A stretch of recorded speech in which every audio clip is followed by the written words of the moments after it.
Okay, we are live. Hi, welcome. Thanks for everyone for joining us tonight. We are at our East Lansing Study Committee on Independent Police Oversight Commission meeting for January 11th, 2021. Happy New Year to everyone. And can you please do roll call? Remember to say where you're attending from virtually. First off is Sade Callwood. Sade Callwood attending virtually from Douglas, Massachusetts, Worcester County. Kelly Ellsworth Etchison. Yes, Kelly Ellsworth Etchison attending virtually from East Lansing, Michigan, Ingham County. Chuck Grigsby. Yes, Chuck Grigsby here, East Lansing, Ingham County, Michigan. Cedric Haro.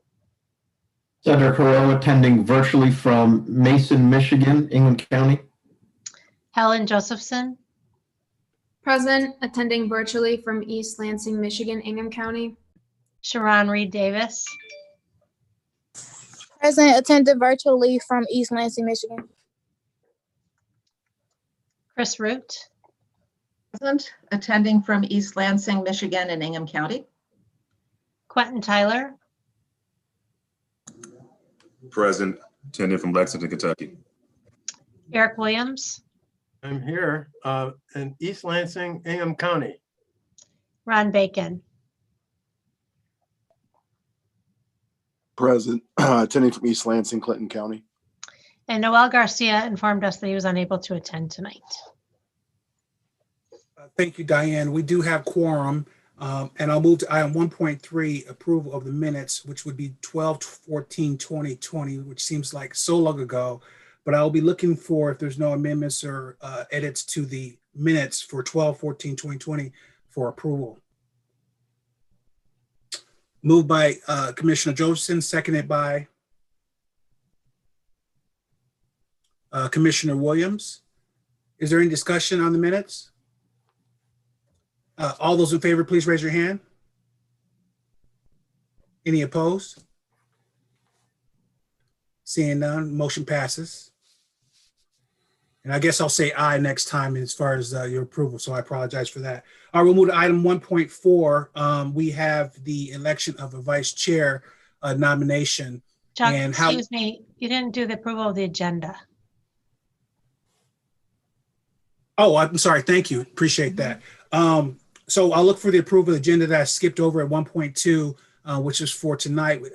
If there's no edits or adjustments to that for 1/11/2021, I'll look for a motion for approval of the agenda.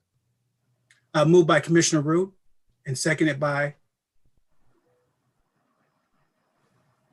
Commissioner Ellsworth Etchison. Thank you. Is there any discussion in regards to the agenda?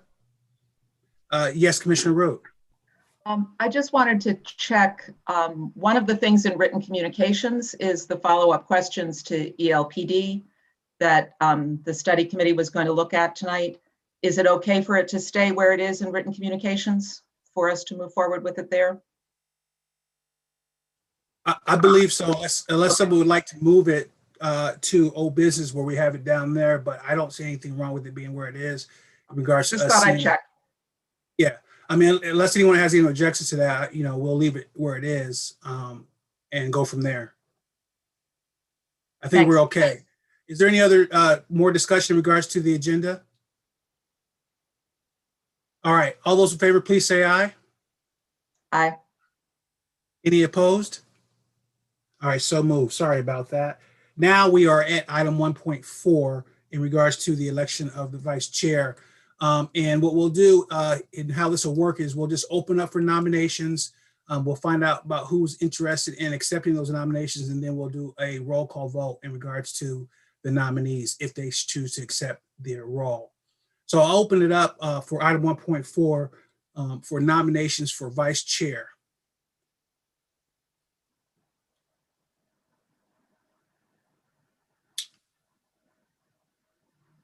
Please don't force the chair to make the nominations, please. Yes, Commissioner Callwood. I nominate Chris Root for vice chair. Thank you, Commissioner Callwood. Is there any other nominations in regards to vice chair? Yes, Commissioner Ellsworth Etchison. I support that nomination for Chris Root. Thank you. Appreciate that. So are there, just because I know it's a big decision, I just want to make sure if there's any other nomination, and you are able to nominate yourself if you choose to do so as well. So there's no reason why you can't promote yourself in regards to the vice chair position.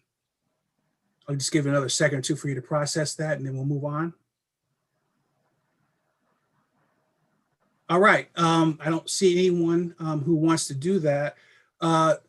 So my question to you, Commissioner Root, are you open to accepting the nomination for vice chair? I'm willing to serve as vice chair. Yes. Just for clarification, since there's only one nomination, do we still have to do the roll call vote, or can we do it differently, or how does that work? Can you help me out? I would do a vote. You can just say all, say aye, and then if anyone, I mean, you don't have to do a roll call. Just do it as one motion and let people say yes or no. I imagine everyone will say yes. So. Appreciate that. Did you have a question, Commissioner Williams? Nope. Okay. All those in favor for vice chair for Commissioner Root, please say aye with your hand raised. Any opposed? Seeing none, so that motion passes. Congratulations, Commissioner Root. And I will say to you that I'm very appreciative of her commitment. She has been behind the scenes, really been a force to be reckoned with as far as supporting me and some other things behind the scenes when it comes to that. So I'm happy to be able to continue to work with her and do what we're doing here for this mission that we have tasked before us. So thank you for that. I'll move to item 1.5, written communications. We have quite a bit, and I know it looks a little intimidating, but we're not going to go through every single item in regards to really having a full discussion. Some of that is there just for you to have for review, but I will go into what we have for the first line item on there is the critical incident protocol. And I believe that was submitted by Commissioner Haro that he had promised to get us. Did you want to make a comment or anything in regards to that critical? I just thought that link provided a good example of how to handle that sort of situation. No further discussion needed. Any other commissioners have anything you want to weigh in on that written communication? I just had a quick question in regards to staff, and I'm not quite sure if you got a chance to really look at this, but does East Lansing, I know we don't have such severe types of crimes that happen very usual when it comes to something like this. Is there a protocol that we have in play here? If unfortunately we had something like this go down, do we have anything that kind of aligns with what you see in that document by chance? Chief or Deputy Chief, did you guys want to answer? Now, critical response, do you mean at the critical incident stress debriefing, or are you talking about responding to a critical incident? Just responding as far as communication with the community. I was just curious, I was really impressed with the information that was presented from this police department and descriptions and some of the different background information, for the community who's seeing this for the first time and dealing with such a big deal. I thought it was just very informative, and I just didn't know if we had something similar or, that's something that, we're working towards. So it's just a general question. Go ahead, Steve. So, we don't have a designated critical incident protocol policy at this point in time. And that is very helpful what Commissioner Haro had sent out to kind of give us an idea of how that police department specifically handled their incident. We do have a public media relations policy that gives us some guidance should we have a major incident occur. But I think, and I've been talking about this for a little while now, I think there's room for growth in developing one of these, but we do have to be mindful that whatever we develop, we want to make sure is in line with our accreditation process, which has officially started. And one of the standards within the accreditation process speaks specifically to media relations. And so I think that's where the opportunity is to really get into the meat of this and develop one of these things in the coming months and through that process. Thank you, Deputy Chief Gonzalez. And I didn't mean to put you guys on the spot, but I was just curious. As you said, it was something that you could benefit from by just seeing that. So it was definitely helpful for me personally. I'll go ahead and move on. The next line item was the former vice chair committee's resignation letter. And I think it speaks for itself. that she committed and did her thing, and she had to move on for good reasons. And then we'll go to the next line items, which is Commissioner Williams' explanation of attachments that he has following, which is for the CAHOOTS and the statement on mental health and partnerships 2020. I will say the CAHOOTS Eugene contract is also, if I'm not mistaken, with the presentation that's down below for item 3.1. Is that correct?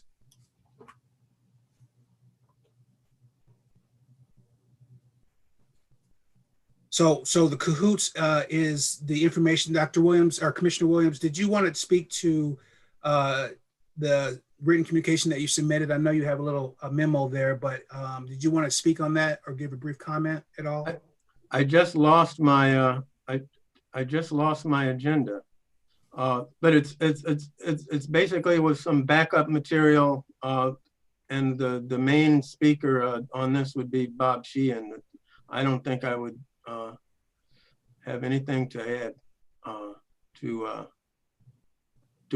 what he's going to say. There was some interest in knowing how the social workers and the police officers interact, and that contract in Eugene gives some details about how they coordinate their activities. Thank you, Commissioner Williams. And then the second line item on there, the statement on police and mental health partnerships, is also listed with the presentation information on item 3.1. So we'll probably address that if you have questions or comments in regards to when we get to that point, if that's okay with the commission. The next line item we have is the memo for the study commission from Commissioner Vice Chair Root. Did you want to make a comment in regards to that, Vice Chair? Sure, maybe I can give a little summary.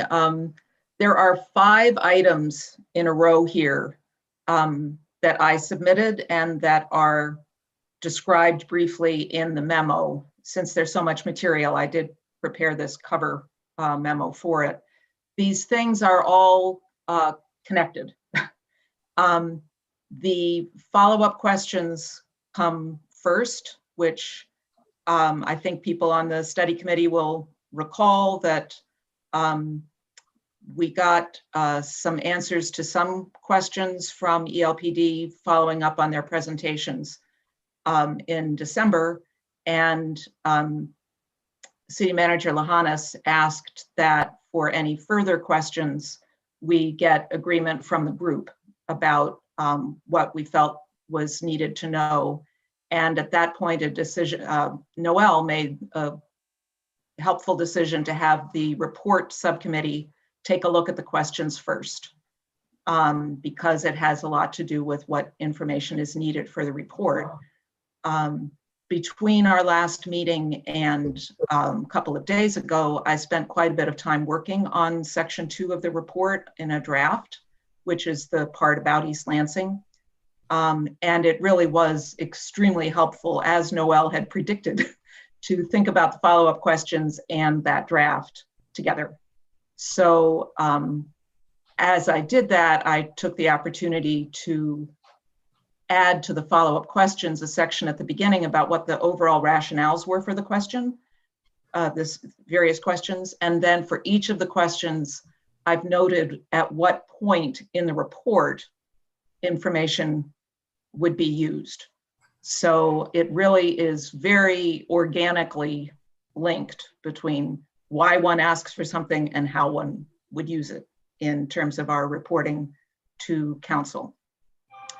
The next document is the study, that section 2 draft. It's really long. It's much longer than I expected. As I mentioned in the memo, it comes from an outline that Noel and Sade and I worked up at, when we were talking about the outline of the overall report. So I, just took each section of the outline and worked my way through it. And I did find it a very, very helpful outline. So my suggestion is that if as people get time to look at it, perhaps you could send me some email comments if you have them. If people see things that are wrong, that are errors, we do not want any errors in this report, that's for sure. So, I particularly need input from people if they think that they see mistakes. But of course, we're also, trying to make this as good a report as we can. And I'm, very, very open to receiving other kinds of comments and suggestions from study committee members. And then the last two items among these five are, let me back up. The last page of the draft for section 2 is appendices that would be referred to from that section. And I realized as I was compiling that list of appendices that it includes a number of items that haven't been shared yet with this study committee. And of course, the study committee needs to have a chance to look at anything that we would consider passing on to the council because we thought it would be valuable to them and to the eventual Oversight Commission members. So two of the items included in the appendix list are the next items on the written communications. The compiled reports to council from Deputy Chief Gonzalez about use of force incidents from June until the very beginning of December, which I really urge people to read. I think they're very, very informative. I know as somebody who had looked at the weekly arrest reports and said, oh, there are these use of force codes. There's this tiny bit of information about the incidents. It's really hard to get any kind of understanding of what happened, what's actually happening in our community. And these brief narratives are really, as I say, I think they're very informative. So they're not long. So these were FOIA'd. There were no redactions needed. And this document is simply compiling them in chronological order to make it easier to handle. The last item is also one of the suggested appendices, which is called the 2019 Internal Complaint Audit. And that's the memo that I think 2 years running now, there's been a memo like this that the chief and deputy chief have provided to the Human Relations Commission for their annual report of complaints. So I thought it would be useful for people to see what that format was and what kind of information is included there. And then they, go into a meeting and do Q&A, but that's the written memo that has been used.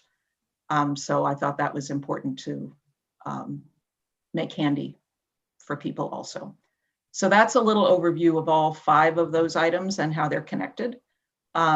So the only thing that needs action tonight on that, since we have a lot of time left to work on the report, thanks to Sade for getting us going early on the drafting.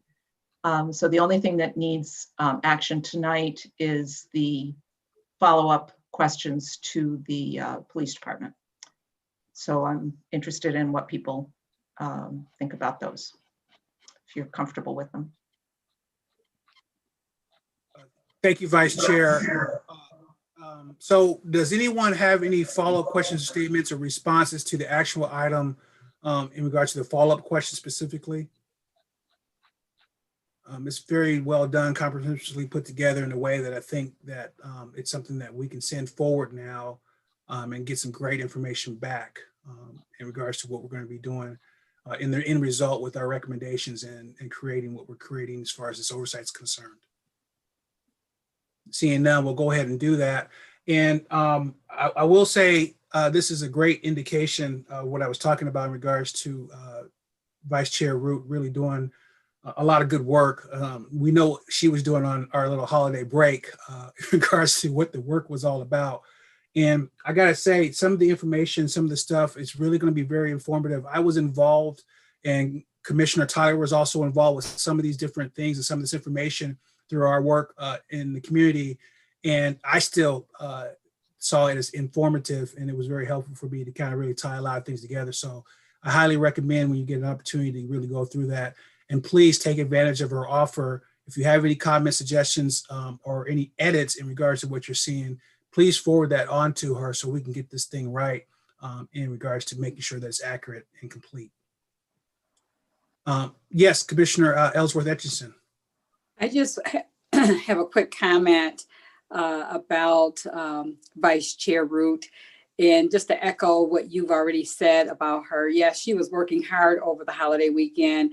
I have volunteered to be a reviewer of the information that she has sent, and she was sending stuff at 2 a.m, and she's been a champ with this. So we've got a gem with her working on this. So thank you, Commissioner Root, for your work. Well said, Commissioner Ellsworth Etchison. I echo those statements. All right, any other comments before we move on? All right, so we'll move to item 1.6, and then so just before so we have an understanding that we will forward those questions to staff, and then in the time that they need to have, they'll get them back to us, and then we'll kind of go forward with that piece of information just for a point of clarification on that. All right, so we'll move to item 1.6 to really addressing community input and conversation from calls. Do we have anyone on the line by chance, Justin? Yes, we currently have 6 attendees in the queue. Okay, so then I will open it up pursuant to MCL 15263 subsection 1, limiting public comment to 5 minutes per individual in regards to how we handle our public input. I'll look for a motion if anyone wants to enforce that. Yes, moved by Commissioner Josephson, seconded by Vice Chair Root. Is there any discussion in regards to enforcing the 5-minute limit on calls from the community? All right, all those in favor, please say aye. Aye. Any opposed? All right, seeing none, we'll limit public comment to 5 minutes per individual on the call. And we'll move to item point 2, for communication from the audience. Can you go ahead and open it up, please, Justin? Yes, I will be working my way through the entire list of attendees one at a time. If you would like to address the commission, I will have a 5-minute timer on the screen. If there's nothing that you wish to say, you are welcome to say pass, and I will move on to the next caller. The first person in the queue is Alice Dreger. Hi, can you hear me okay? Yes, we can. Thank you. This is Alice Dreger. My address is 621 Sunset Lane. I'm jealous that you have Chris Root because for years she's been working for East Lansing. And so in fact, partly I'm looking at policing in East Lansing and she's phenomenal, as you all know. So now you have her instead of me, so I'm jealous. Tomorrow night, the City Council has on their consent agenda adding 2 people to your study committee. They are Cathy Boyle, who is an attorney who has represented labor unions, and Edmund Rushton, who's a student at MSU and a local activist. They're both white in terms of race ethnicity, so far as I know. One of the concerns I've long had in East Lansing is the habit of the City Council choosing people and putting them on consent agendas and simply voting them through, making it impossible for the public to see who else applied. And I would like to recommend that all of you individually consider contacting City Council and suggesting to them that they be transparent about who applied so that the public can see who else applied and so that you can see who else applied. And I would recommend that you ask them to delay selection so that you can give them your input. This group that you have has been one of the most functional groups I've ever seen encounter such a difficult issue.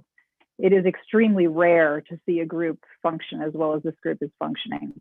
The only other group that comes to mind for me is the financial health team, which was tackling an equally difficult issue and also was a very high functioning group. Adding people to the group can be problematic, can be good, but can also be problematic if people change the dynamics of a group, change the intentions of a group. So I think it's important that you all are paying attention to this. One concern that I have is that the resolution to create this committee, I believe, does not allow them to add 2 more people, but they are replacing Tanya Williams potentially with 2 more people. So again, I would suggest that you contact City Council, recommend that they delay selection, make completely transparent who applied, allow you to all consider who applied so that you can individually advise council on who you'd like to see appointed, and be fully transparent about the process and very careful about the process. I think this is critically important for the functioning of the group, so I would like to recommend that you take that approach going forward. It would also help to set a standard that I've been asking for many years of being more transparent. To be perfectly frank, East Lansing commissions have tended to be extremely white over the years. I think the Planning Commission is once again entirely white. It's not clear to me whether or not there are people of color who are applying, but as we are in a year of trying to take very seriously racial inequities, I think it's really important that we look at the question of who's applying. If it's the case that people were not invited to apply, then I think I would raise the question of how City Council is going about picking people by essentially hand choosing them out of the public. That is another concern that I would have. I did not see a call for applicants go out when Tanya had to resign from the committee. And I would like to see that call go out so that people can apply. I'm not saying they should go through full-blown public interviews, but it seems to me important to consider how this committee moves forward in terms of additional membership, both in terms of the legality of the number of people added, but also the transparency issues and the welcoming of people in the community. Thank you. You can turn me off. Thanks. Thank you, Mrs. Drager. Did anyone want to respond to the caller's questions and concerns by chance? Well, I'll just say real briefly in regards to, I think, just some of the points that she made. One of the things that are important to me is representation. And when I learned of who we had finally for the choice, I knew that we were in a majority of having that representation be diverse into what we have going on currently. And the 2 candidates were pulled from the list that was originally submitted for applicants that applied before, that I know that the mayor looked at. And so I do know the people that were chosen weren't people that were randomly picked from the community in regards to that. And from what I understood how the process worked, this decision was something that was up to the mayor, and that he had final decision on how that resolution was written, from what I think I understand from that. So that's how I came to understanding kind of how now we have appointments. I'm not quite sure about the numbers. I think you're addressing that we can only have so many numbers, and I think we can have 11 voting members, and then the rest who are not voting members were consisted of, I think, the concern that you were talking about, and having the appropriate numbers based on what we were designed for.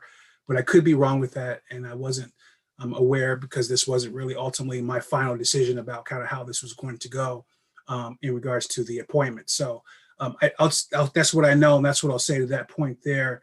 And then as far as delaying the appointment, the only thing I'll say to that was that, we only had 5 meetings left, and our time was kind of running out, and, there was a sense of urgency, I believe. And I think that's really what the intention was, as opposed to anything else, at least from my perspective. So I'll just say that on that. If anyone else wants to add in or chime in on that, you're more than welcome. All right, we'll go ahead and move on to the next caller. Okay, the next caller is Cathy Clifford. You may unmute and address the committee.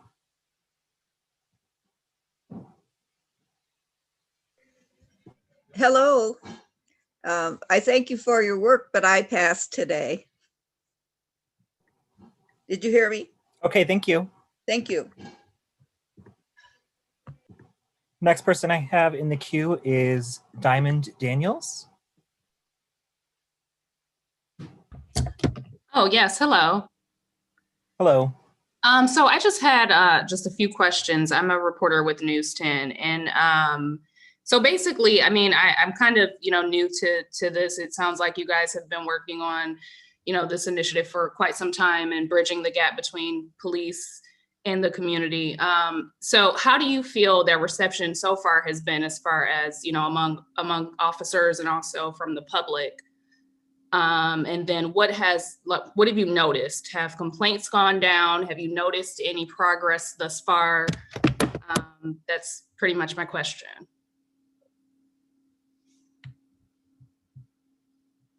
If it's a media question, I would encourage the caller to contact commission members at the conclusion of the meeting or separately and get one-on-one interviews. Perhaps might be more efficient because then you could get actual quotes from people. Perhaps the chair or vice chair, something of that nature would be a more efficient way of doing that. But Mayor Hans, did anyone want to respond to the caller's questions? Yeah, and you know, I think, you know, you can just contact anyone on the commission if you like. We're happy to talk with you, probably in a different format, in regards to really give you the information that you're seeking and understanding. We'll go ahead and move on to the next caller. Okay, the next person that I have in the queue is Sierra Baker.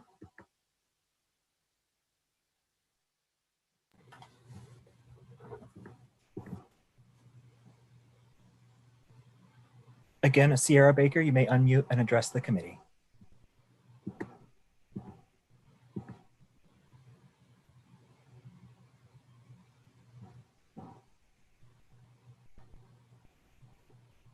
Sierra Baker.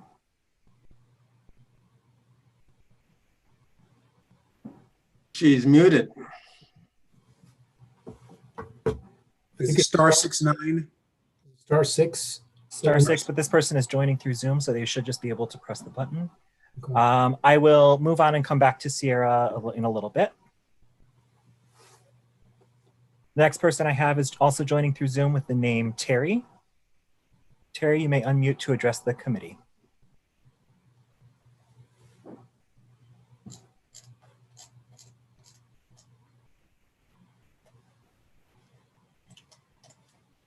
Hello, Terry.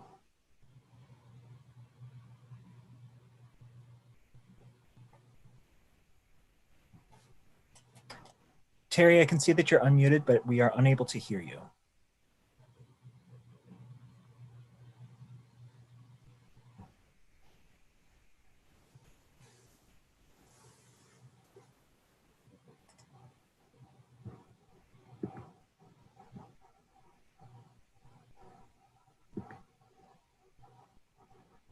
We'll try to come back to her as well, or him.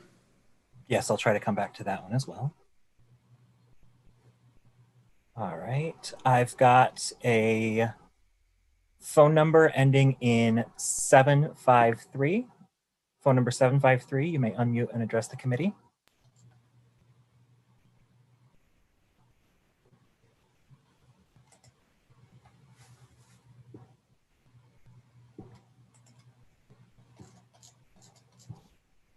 Again, phone number 753.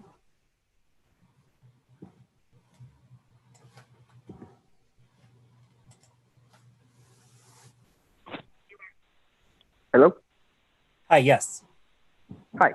Yeah, this is Ed Rushton calling, and I just wanted to address what Alice Drager called in earlier about, and I really want to say that I'm very glad she made that point, because we've had this conversation going on for so long that I actually hadn't completely occurred to me over the process that we had 2 white additions to this commission.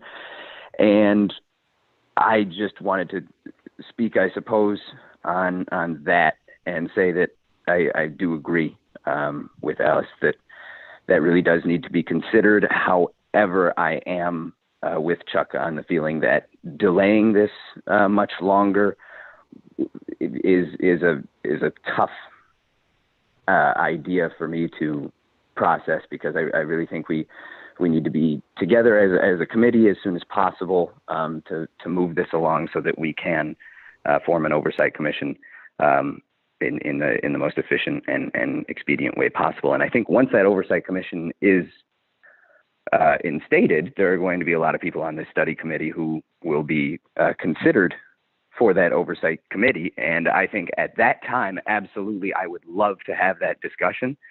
And I'm willing to take my name out of consideration for that oversight committee.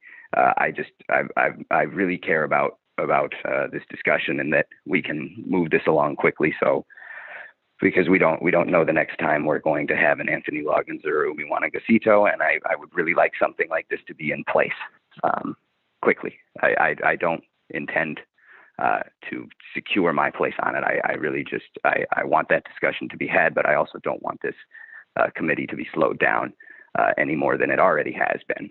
So that's just how I felt about that. I wanted to make that clear, and that we really should think about that.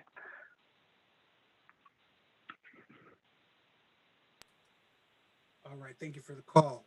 Any reactions, comments? Yes, Councilmember Bacon. Yes, thank you. To speak to the diversity issue, the real diversity piece that was lost is losing a former law enforcement officer. And really I think the decision was around adding someone with some legal background after losing someone who has a former law enforcement and someone who was moving into a new function based around law enforcement, obviously. So the law portion was the diversity piece that we were losing. They were trying to I think that was Aaron's thought process in retaining the law and people's availability. There's many people on the list, but at this late juncture, many people's availability was not the same as early in the application process. And clearly there's no time to generate a new applicant list with so little time left on the clock. So this wasn't an issue of lack of transparency or anything else. All these candidates had already come through the candidate pool before. And we're actually, if we could have had them all, we would have had every single person on the list would have been a member of this because it was that type of talent pool. Obviously, I was in that talent pool, and my departure led to the addition of Kelly Ellsworth Etchinson, just to give you a historical perspective. So, yeah, anyone who's been added or anyone who was in that initial pool was very desirable and pretty much equal. And we would have wanted every single person in that pool. So it was good to add. We look forward to the new additions if they pass council tomorrow in the consent agenda. And we look forward to moving forward without any disruption and keep you guys chugging along. Just know that none of this is taken lightly or in the spirit of breaking up the mix or the diversity mix or anything like that. If anything, we're most concerned about losing that law enforcement voice on the commission. So that's it. Thank you, Councilmember Bacon, for those comments. And, we still are, as a commission, currently in the majority, if you look at the dynamics of where we're at as far as diversity. And I appreciate, looking at diversity also in another way as far as law enforcement background and some different things that former person brought to the table, and what we had to work with the time constraints and people's availability. Thank you for your call. Is there anyone else on the line that we want to get back to or still waiting for us, Justin? There's one more that I need to confirm. Somebody joining through the Zoom handle WILX. Just an opportunity to confirm if there's a comment for the committee.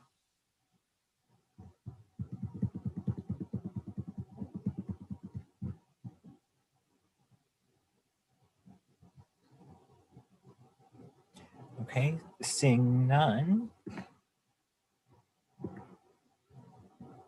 We had two callers we couldn't get through. Can we try to get them one more time? I think one of them was Terry. Terry has left the meeting, and I received a private chat from the other caller that they had no comment. So that concludes public comment at this time. Thank you, Justin, for managing that. Appreciate that. All right, we'll get to item 3.1, presentations, statewide national picture of mental health and law enforcement partnerships with Robert Sheehan, and he's CEO of the Community Mental Health Association of Michigan. Mr. Grigsby, thank you. Should I just kick this thing off a little bit? Is that what you prefer this evening?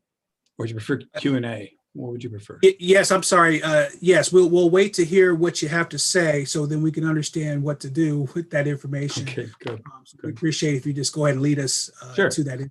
Sure. Some of the attachments that Commissioner Williams mentioned, I'll refer to. I won't actually stop the dialogue if that's okay, Commissioner Grigsby, but I'll cover them. I should give you a little bit of background. Our association represents the 46 public mental health centers across the state. They're all associated with counties. The one in your area is the Tri-County CMH, who you'll hear from in a few minutes, the CMH of Clinton, Eaton, Ingham County. We also represent the 100 private agencies that often work with those CMHs, and 10 what are called prepaid inpatient health plans, which are actually public health plans that make Medicaid payments to those CMHs. Part of our job is to stay in touch with the federal and the state developments in a wide range of areas. One of them is working with law enforcement and the mental health community.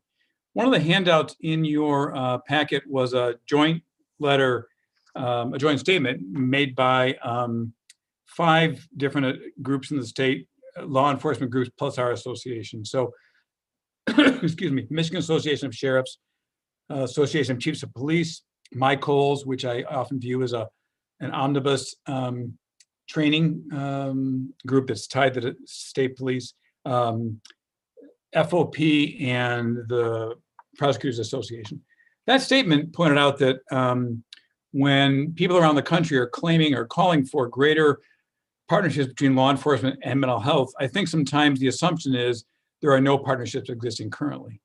And we wanted to just take a moment to say there are partnerships throughout the state. Some of them are primitive. Some of them are in need of advancement. Some of them are quite advanced. The overall thrust of most of them, though, is similar. Let's not incarcerate people because they're mentally ill. Mental illness and substance use disorders are medical or healthcare treatments, and to criminalize them doesn't make any sense. In fact, the decarceration movement that many of you have seen is at the forefront of that. In our joint statement, we pointed out there are many models, and there are positives and negatives to all of the models. We listed some of those models. Some are a crisis team, similar to a CAHOOTS model, but in Michigan, it's much more of a clinically driven team. In fact, the CEI representatives who will speak after me can really tell you about how their clinically driven team works. Some are ride-along programs. Many of them are mental health courts or substance abuse courts. In fact, we have many of them in our community right in East Lansing, in fact. What are often called problem-solving courts, which include veterans courts, as well as mental health and substance abuse or domestic violence courts. There are landlord-tenant courts as well, very, very similar in structure, using a legal framework, but with a more of a social work core. We also believe in intense law enforcement training, critical incident training, CIT, and something called managing mental health crises, are sort of the 2 evidence-based practices.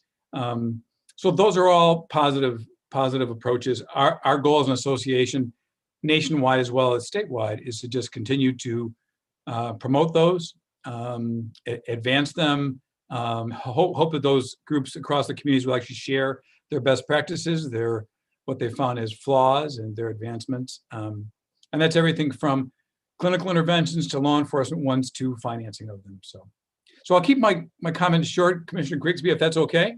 I talk all day long, and you don't want to get me started, I think. So I think I'll be short with that. And I can either open the floor for questions here or after the folks from CEI, whatever you prefer. We can do both possibly. Does anyone have any upfront responses or questions for Dr. Sheehan? My mother would be thrilled if you said doctor, but it's not doctor. All right, Mr. Sheehan, by chance? Yes, Commissioner Williams. I have a general question about how does the 911 dispatch system integrate social worker teams or mental health teams with police responses? How do people decide that, and how is it worked out in the various places that you know about? Great. I can give you a national and state perspective, and the folks from local CMAs can give you how their connection is. In most cases, except in the rare cases, CAHOOTS, I think you know about that model in Eugene, Oregon, and some others, they're very, very tightly woven with the discharge, or sorry, the 911 system, but not so much across the state and across the country. Most of the times it's separate. You might have a call for a crisis team that'll come from law enforcement, but typically by the law enforcement officer calling directly to the crisis team, or vice versa. The crisis team calls into 911, who dispatches the law enforcement. So we haven't seen the Eugene model, the Cahoots model is a very sophisticated model. In fact, we've been dealing with them a lot recently, where the triaging, to use that term, by the discharge or by the dispatch staff is pretty advanced, and they know who to send where. We don't see that very often across the country. We wish we would, so that people didn't have to, the citizens don't have to pre-diagnose whether it's a mental health condition, a domestic violence condition, a law enforcement condition, a psychosis before they call. Having a single 911 is probably best, but we don't see that very often. So mostly what happens is that people have to know that they're having a mental health crisis, or the people have to know that that homeless person under the bridge is not a police response, but they have to decide to call a different number. Yeah. In most communities, again, Clint Edingham can give you a better sense of the local dispatch operation, but typically that's how it works. The homeless outreach is a little bit different, and the CMHs have been tied into them since the 80s, so about 40 years, and they have a sense of that. In fact, law enforcement often and the CMHs have an active dialogue around people who are homeless, chronically homeless. So they know that if they found Bob Sheehan under the bridge under Shiawassee Street, the police officer would know to call the CMH, because often Bob Sheehan's been a CMH client, or vice versa. The outreach mental health worker finds someone in a situation that appears to need police protection or intervention. I mean, the partnerships work well, but you're right. What often happens is somebody has to predetermine who has to be called first. Another question or area that I'm interested in, I have 50 questions, but I'll just limit it. How are these responses funded? So in all over the map. In fact, Sara can tell you, Sara Lurie from CEI can tell you how she's funded. But when we look across the state, there are 50 mobile crisis teams currently in Michigan. They started as kids teams about 5-6 years ago. The state mandated, probably 10 years ago now, the state mandated children's outreach crisis teams, but they didn't fund them. And so CMHs had to rob Peter to pay Paul. And the Peter they were robbing was often other clients to pay for mobile teams. So across the state, the 50 teams, some of them are for adults, some are for kids, some are for both. Some are for Medicaid beneficiaries only, because our system is primarily funded by Medicaid. Some are for the general population. If your community has a millage, a mental health millage, like some communities, they fund it with that. Some have what are called federal certified community behavioral health center dollars, CCBHC dollars, which fund that. But they're not evenly funded, and they're not well funded. Most communities, for example, this Tri-County region could use several of them. If you think about running a 24/7 crisis line, once people find out such a thing exists, where people would come out for mental health crises, you would have them at schools almost all the time, homeless shelters, people's homes. You'd have them at factories and offices once the pandemic's over, where people say, there's a mental health crisis here. If we could have someone clinically trained to come out and talk through these crises with us, it'd be solved. So there, in fact, that's part of our joint statement with the law enforcement agencies, is to say the framework is there, the skeleton is there, but it's not fleshed out. It's very, very thin. And I think I always, maybe it's gallows humor, but to say, we know what to do. The technology has been proven. We just haven't had the public will to finance what it takes to do it. And that's, I think, the hole that we sit in, Commissioner Williams. I take it that in the larger scheme of things, if a social worker or a mental health practitioner is responding to a situation, there's less of a risk of escalation. Well, I think, go ahead, sorry, I cut you off. No. Well, I think there's a skill. spend the whole evening cutting you off. Go ahead, Commissioner Williams, please. No. I think there's a skill set that mental health practitioners have.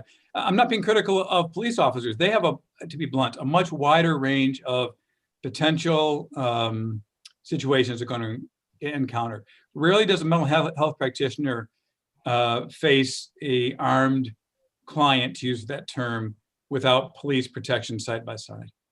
Whereas a police officer might face that 1 minute, a domestic violence the next, an intoxicated person the next, and then fourthly, maybe a person with mental health conditions. And so I think training and focus is key. It's what's called a best of breed model. You know, if there's a situation for which de-escalation or a knowledge of mental health is needed, send a mental health practitioner. If there's one where protection or law enforcement is needed, public safety, send one. In many cases, send both. I should be careful to say, we, across the country, ride-along programs were very popular for a while. They've lost some of their shine because they're very expensive. And to have a social worker, especially a master's trained one, in a car, in many cars, road officers' cars, and yet having generally a smaller percentage of the number of cases that get called for require that master's level clinician. You're using an awful lot of taxpayer dollars. Better to, when the call is made, either through a good triage at dispatch or in other ways, you know whether you should send law enforcement or a mental health team or both. And I think, again, a good triage system would be able to tell you which best of breed to send out there. Final question that I have you any experience in Michigan, or do you know of any around the country, about the role that an oversight commission would play in negotiating or facilitating these kinds of partnerships? So I want to applaud the city of East Lansing for even having this commission. I think it's pretty rare, especially a commission that is willing to work for a while on these topics. They're really sensitive. I think too often, and the law enforcement groups that we reached out to, I said, the way it works generally is if something bad in the community happens, either law enforcement's blamed or teachers are blamed or mental health community is blamed. And I think what happens then is we all run from blame because none of us enjoy that, but the problem doesn't get resolved because there's a scapegoat, a lot of energy spent finding scapegoats. So I tend to find that a commission like this is really important to get rid of some of that scapegoating, to actually say, this is probably a complex, multifaceted issue, whether it's mental health or race relations between law enforcement and the community, or to be blunt, or poverty. I can go on for hours about that. Even in East Lansing, you know, there's an awful lot that is poverty related. So if you have those kind of dimensions, this kind of commission, I think, can look at the complexity of it and say, what's the best approach here? I think that I've shared with some of you over the years, there are some benefits of the mental health unit being attached to police unit. There's some benefits of it being separated, and I can actually talk for a long time about both. But I think you have to debate those, which you would want when and how your city might want to do it. I think also it's the community. You know your community best, and you know probably what kinds of law enforcement approaches and what kinds of mental health approaches are best. And I think you want to make sure a commission like this helps to tailor that. Thank you, Mr. Sheehan. We really appreciate that. And thanks for the in-depth questions, Commissioner Williams.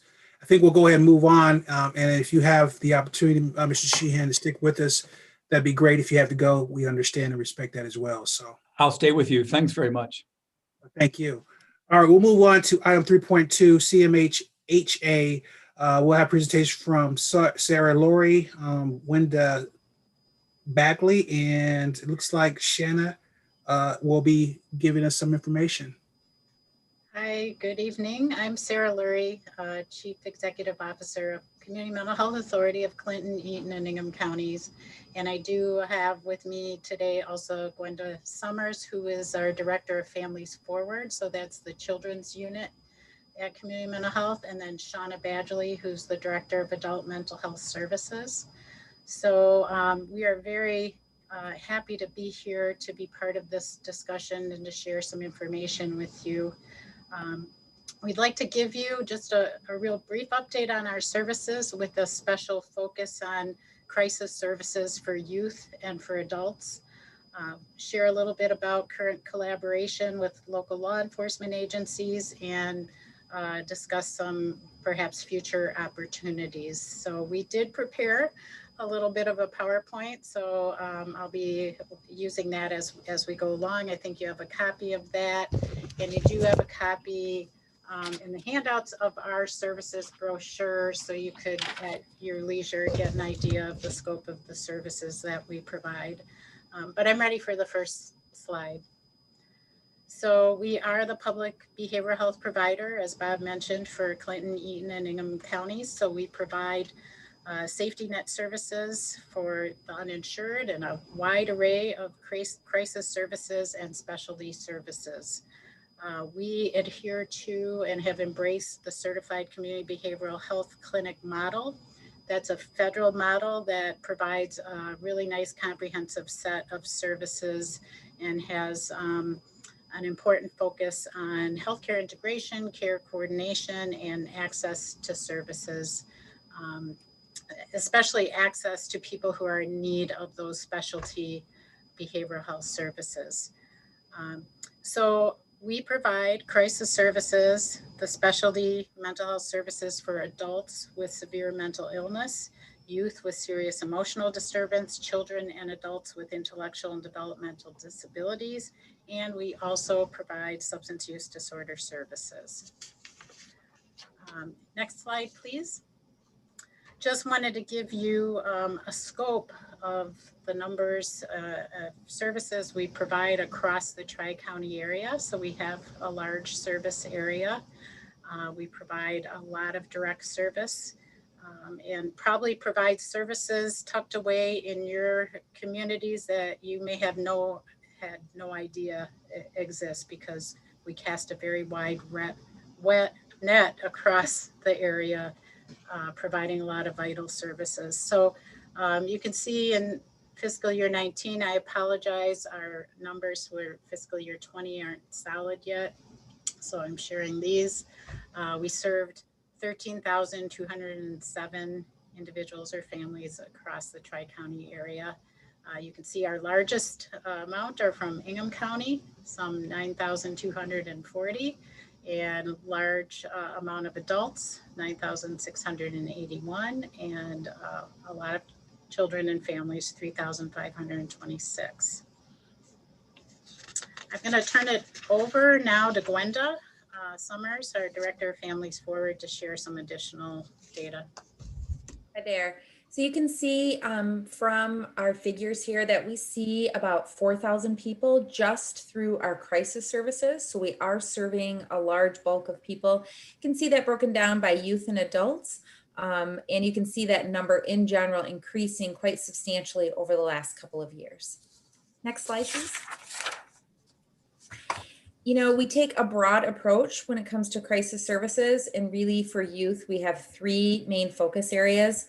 Of course, we are the gatekeepers for psychiatric hospitalization.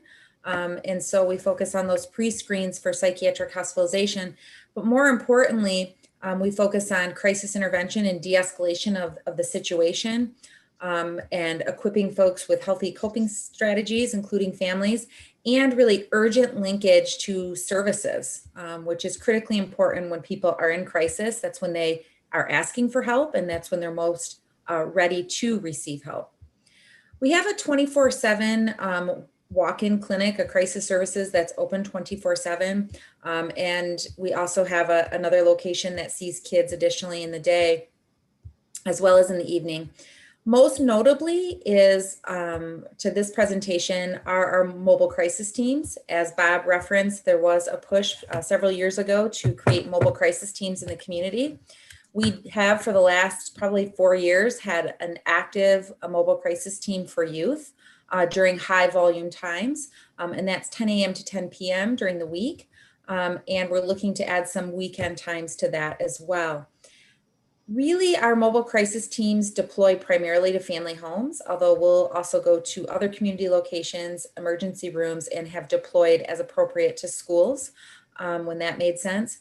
We have already a handful of times deployed with law enforcement very successfully, meeting law enforcement at the family home to really partner and really both serve in our role that best fits for us. So us handling some of those mental health crises while the law enforcement are there. So we have a lot of interaction with law enforcement, whether it's on our phone lines or coming into our center, but have just started to have some great interactions deploying together pretty informally, just as it's come up and presented itself. And as we thought, hey, this will work this time, we'll meet you on out there. We also want to emphasize that just because someone comes into crisis services one time doesn't mean that they don't need to link to ongoing services. So our agency has really taken an aggressive stance on getting urgent care services up and going, meaning someone comes into crisis services or we deploy to them through our mobile crisis unit, that we need to link them urgently with services. And so our youth urgent care will assign a therapist and have somebody seeing that youth and family within 24 to 48 hours on an ongoing basis. And we'll see them multiple times a week as they stabilize things. Next slide, please. I think this is particularly the most important slide today. Diversion from hospitalization is key, right? Our goal is to keep youth and adults in the community and help them resolve their mental health crisis and be with their families and functioning in the community. For youth in particular, they have a family and they'll always go back with their family. And we want to support families and being able to support youth. And so the big focus for us is on diverting from psychiatric hospitalization, or in some cases, talk about residential care, to helping youth remain in the community. Our hospitalization rate is very, very low. We actually, it's a little bit higher this year during the pandemic at about 16%, but historically it's been between 9 and 13, occasionally 15%. So that means anyone coming into our clinic getting psychiatric screening for kids, we only hospitalize between 9 to typically 13%. This year, about 16%. So most of our kids are being diverted, stabilized in their home, or they're being diverted to our Apple Tree Crisis Home for some crisis respite, or to our crisis residential home, Sandhurst. So we have lots of ways that we keep kids in the community, but help de-escalate the situation and help them stay safe in the community. We really do that with a seamless level of care, meaning we have robust services to assist after they come home from crisis residential or come home from crisis respite, things like urgent care, wraparound, and other community services. So we have a great, robust service array. So when mobile crisis is out there, they can do planning around what services we'll link to and how we'll keep the family and the youth stable. I'm going to turn it over to Shauna to talk about adult diversion. Hi. Thank you, Gwenda. So I'll just continue on Gwenda's key point here about diversion being the key, and that we really find that psychiatric hospitalization, well, many think that is the answer, is a very short-term solution. And what really the key is diverting from the hospital if we can with outpatient treatment. And so we have this multifaceted approach of diverting adults by using crisis intervention, as Gwenda explained, and really trying to be in the moment during the crisis, working on them with tolerating distress and resource connection, and really trying to do that right there in the moment with them at the bedside. And I'll explain that a little bit more where we are at with our emergency rooms. Another diversion that we use quite a bit is our Bridges Crisis Unit, which is a crisis residential that is at our Jolly Road location right next to crisis services. And it's a 16-bed voluntary admission. It's actually a licensed AFC home, and it's, much like a step down from a psychiatric hospital, or we use it a lot to divert hospitalization. And so they receive case management, therapy groups, psychiatric care at that location, but it is not a locked facility. So people are there voluntarily.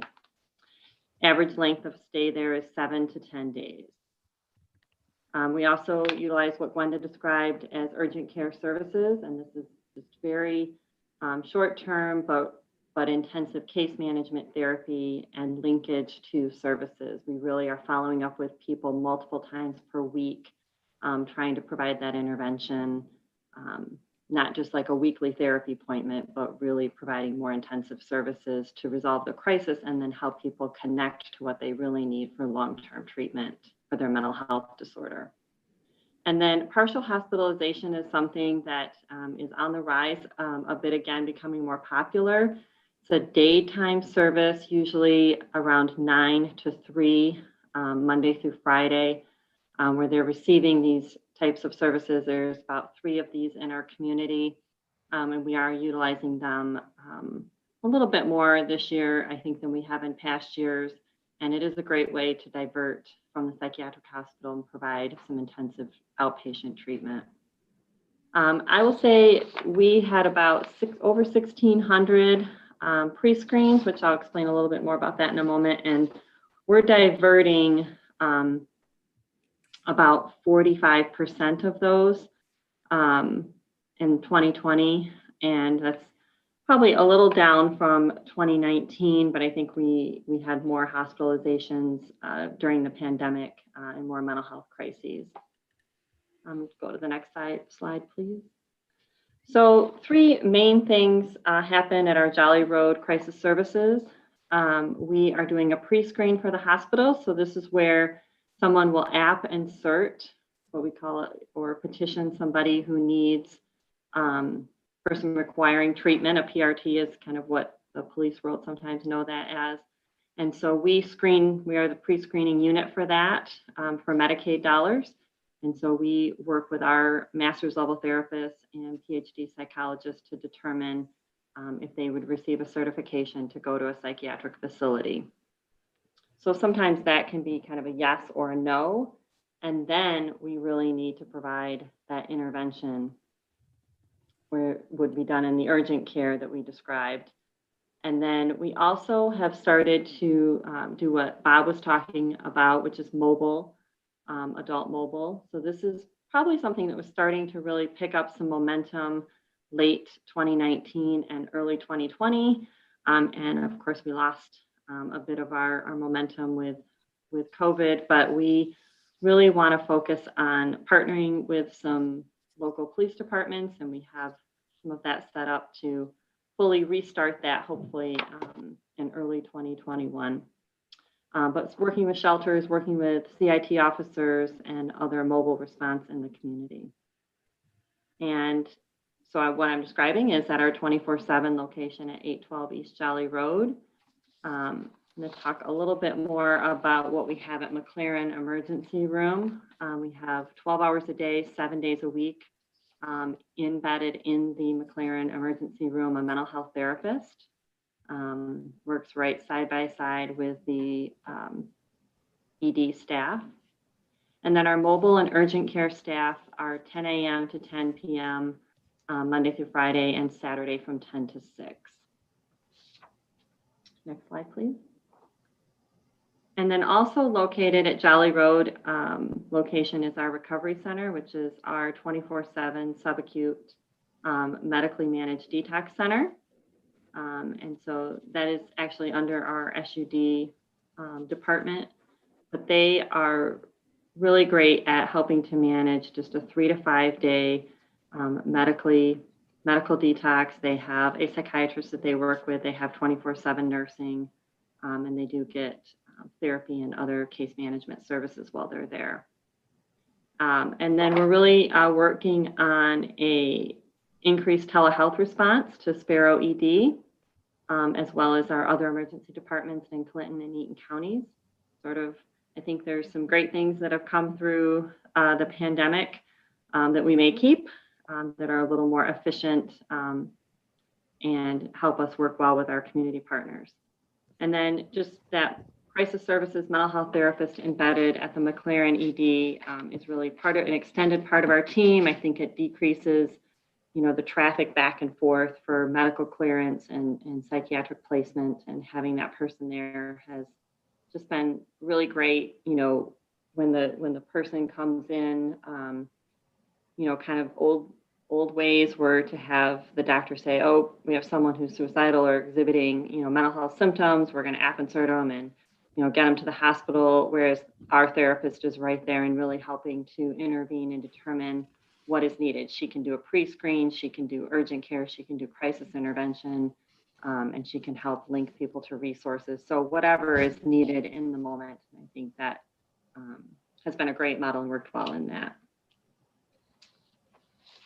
So I'll go to the next slide. I think Sara was going to review that. You.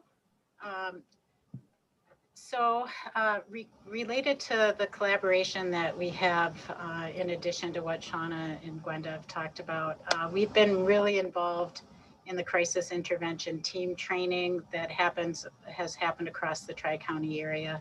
So there is a large number of trained officers, and this has been really a well-developed and collaborative initiative that I think has been stalled a bit due to COVID and inability to do the training, but has great potential for connecting and continuing to expand and grow. You've heard, I think from what you've heard tonight, we do have a strong array of services. We've dipped our toes into the mobile services, and we really want to look at how we can connect and expand. So we've been also looking at models, and I'll echo a lot of what Bob talked about and how it applies here. The question about dispatch is that there is no central dispatch for our mobile services through 911. So we are connecting with many individual law enforcement agencies. So it is difficult to really imagine a model that might work for everyone. One model, if you go to the next slide, please.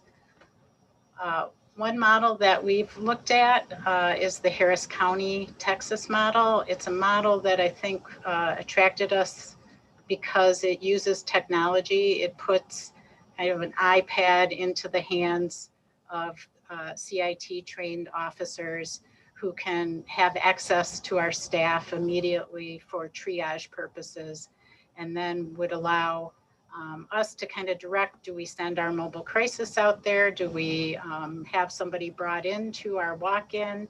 Do we have someone taken over to McLaren? It seems to be something that potentially could be used across our entire Tri-County service area, but put our staff right there in the moment, in the situation, to help make decisions about the next step. However, we are really just like you, I think, learning more and looking at what we can do to move this kind of work forward in our area. Bob also talked about funding, and just you might wonder, how are we funding all the things we do? We are 85% of our funding is Medicaid. So that means serving people who are enrolled in Medicaid or getting people enrolled in Medicaid.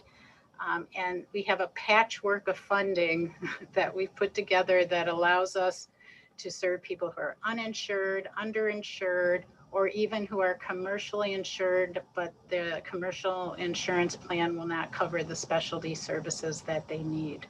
So it's complex, but it's important to us to find ways to serve the entire community and not just individuals who are on Medicaid. We want to be able to serve all who are in need of our services, and that's a key part of that certified community behavioral health clinic model. So we're going to pause now and give an opportunity for any questions.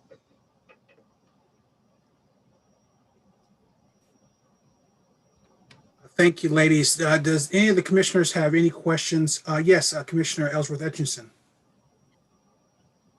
Hi, thank you for your presentation. I think my question, it's more from a practical application. So I'm trying to connect the dots in my mind of how the partnerships align.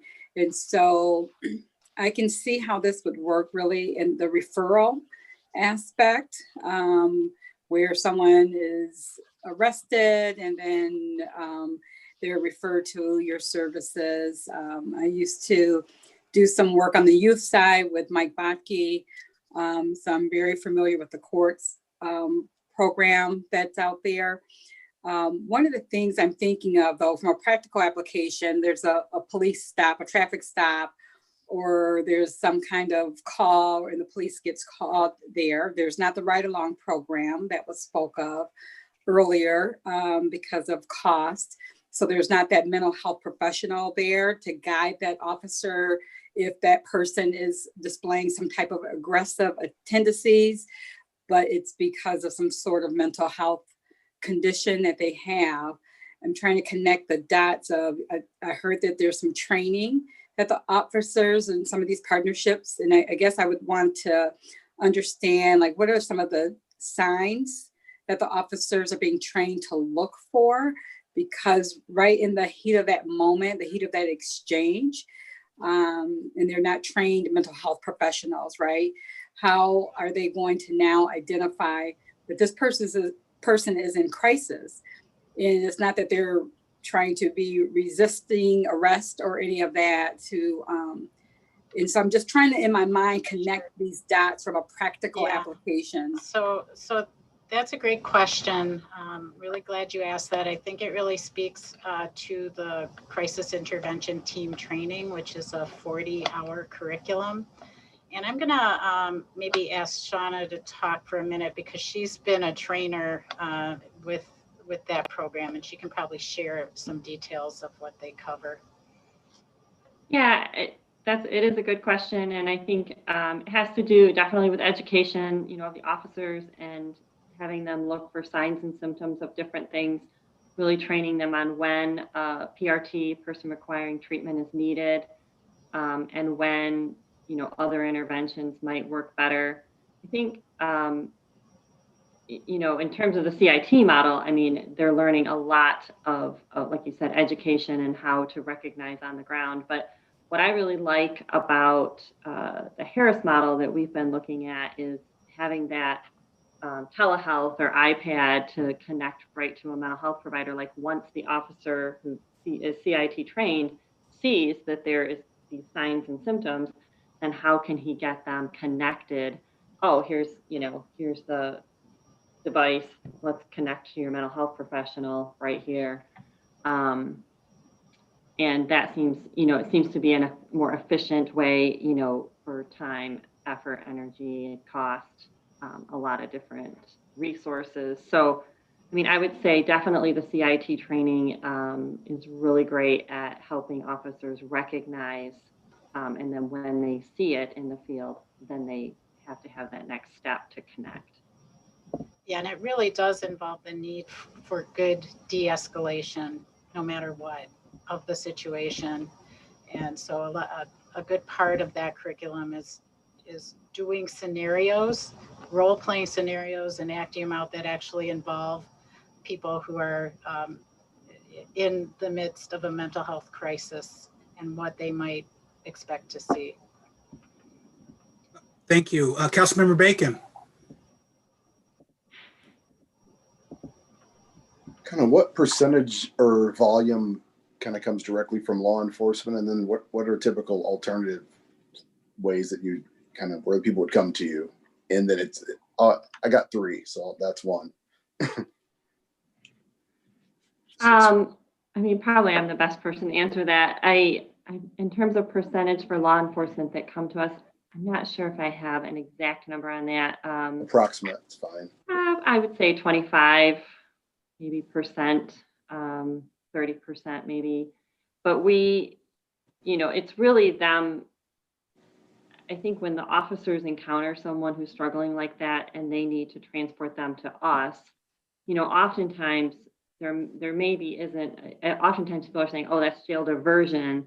But I mean, I think they were talking about it a little earlier, not always are officers called to a place where there's something, illegal happening that someone would get arrested for.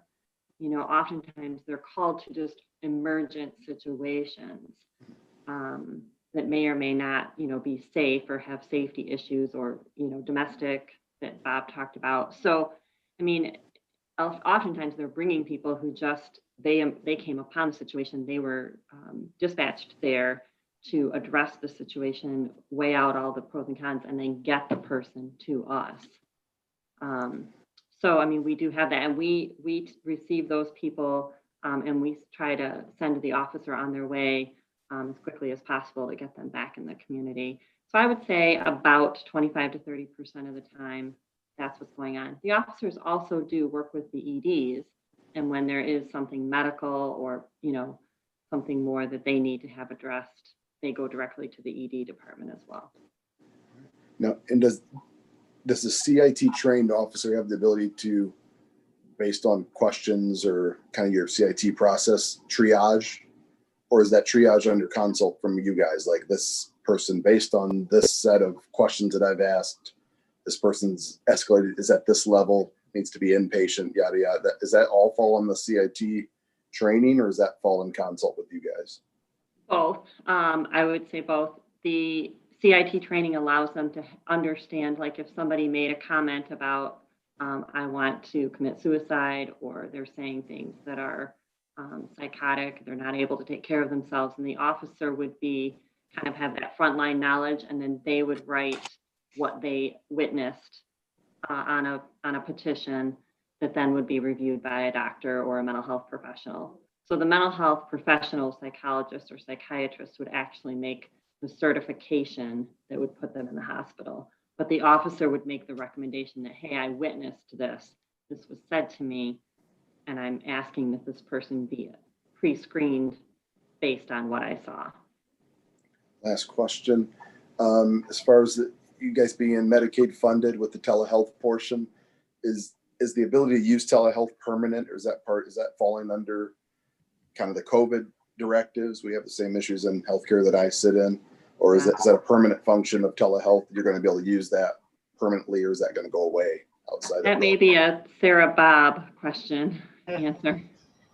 Well, yeah, probably Bob has the best read. All I can say is we mobilized into telehealth within a couple weeks, put 600 staff members working remotely, and really got a good feel quick of telehealth. So I think when Shauna says that's maybe something that we hope to keep a piece of, so that we can have the option of doing telehealth or in-person work, depending on what's the right thing for that individual or family.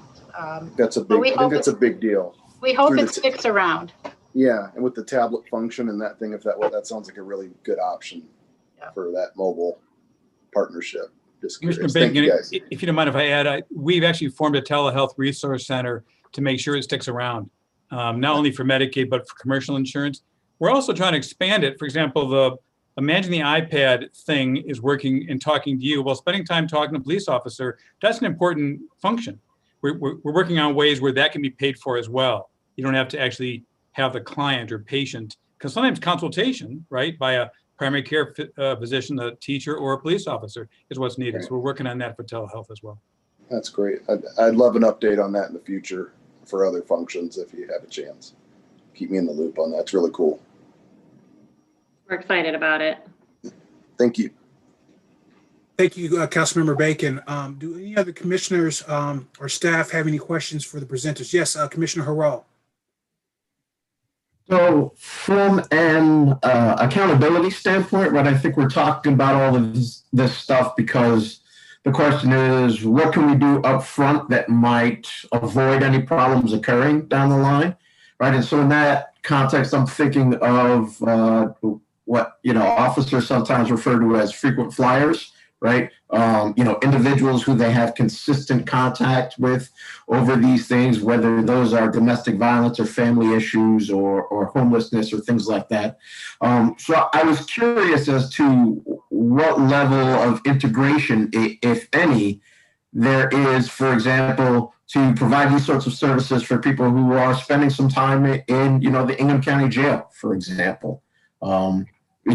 What level of aftercare is there for somebody who is getting out of incarceration, right? From the department standpoint, part of the goal is always to reduce recidivism. And so if there's a mental health component that can aid in that, that would obviously be helpful. So I was just curious as to what extent you all are involved in that aspect. And I can start this out, but I know that Shauna will jump in as well. We are really fortunate to have a large presence in the Ingham County Jail, both for substance use disorder and mental health services.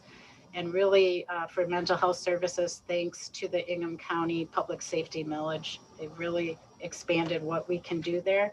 So we do offer kind of crisis services and screening, mental health screening for hospitalization right in the jail. We do now are able to provide some, well, not at the moment, right at the moment because of COVID. We can't do groups, and we are hindered at times around being able to do individual work right now. There's also some psychiatry services provided by Michigan State University. We work closely with the Ingham County Medical Unit there. Even have been working on trying to put medically assisted treatment for substance use disorder in the jail as well. And then we have a full outpatient substance use disorder program. We also have some reentry services under the substance use disorder program where they start to work with folks as they are getting ready to be released, and then they can follow them for about 6 months after. And then we also have relationships with mental health court, which Shauna can talk about. But when people are in jail, because we have our staff in there, they're also coordinating with, especially for individuals we're already serving, they're also coordinating with our staff, case management staff. Shauna? Yeah, I think, Sarah, you did a great job. All those things, and really all the things that I talked about, I think we focus on really providing to inmates and really looking at their mental health and providing treatment. We're doing pre-screens and assessments and helping them get connected and linked in the jail and once they leave jail. So I think we do have a good, robust service there. We do have 2 mental health court, actually 3 mental health courts in our community. We have 55th District Mental Health Court, which has been running since probably, Bob, help me, 2013. And then 30th District Circuit Mental Health Court, which is for, I think, more serious offenses. And that's been running for probably about 4 years. And then we have 65th District Mental Health Court in Clinton County. So I think those do a lot to divert people from being in jail and actually getting the treatment that they need while addressing legal problems in, I think, a more effective way. Yeah, and of course we would prefer to have people not become incarcerated and provide those kinds of diversion and preventative services. But if we can keep people from being re-entering the system, that's part of our goal as well.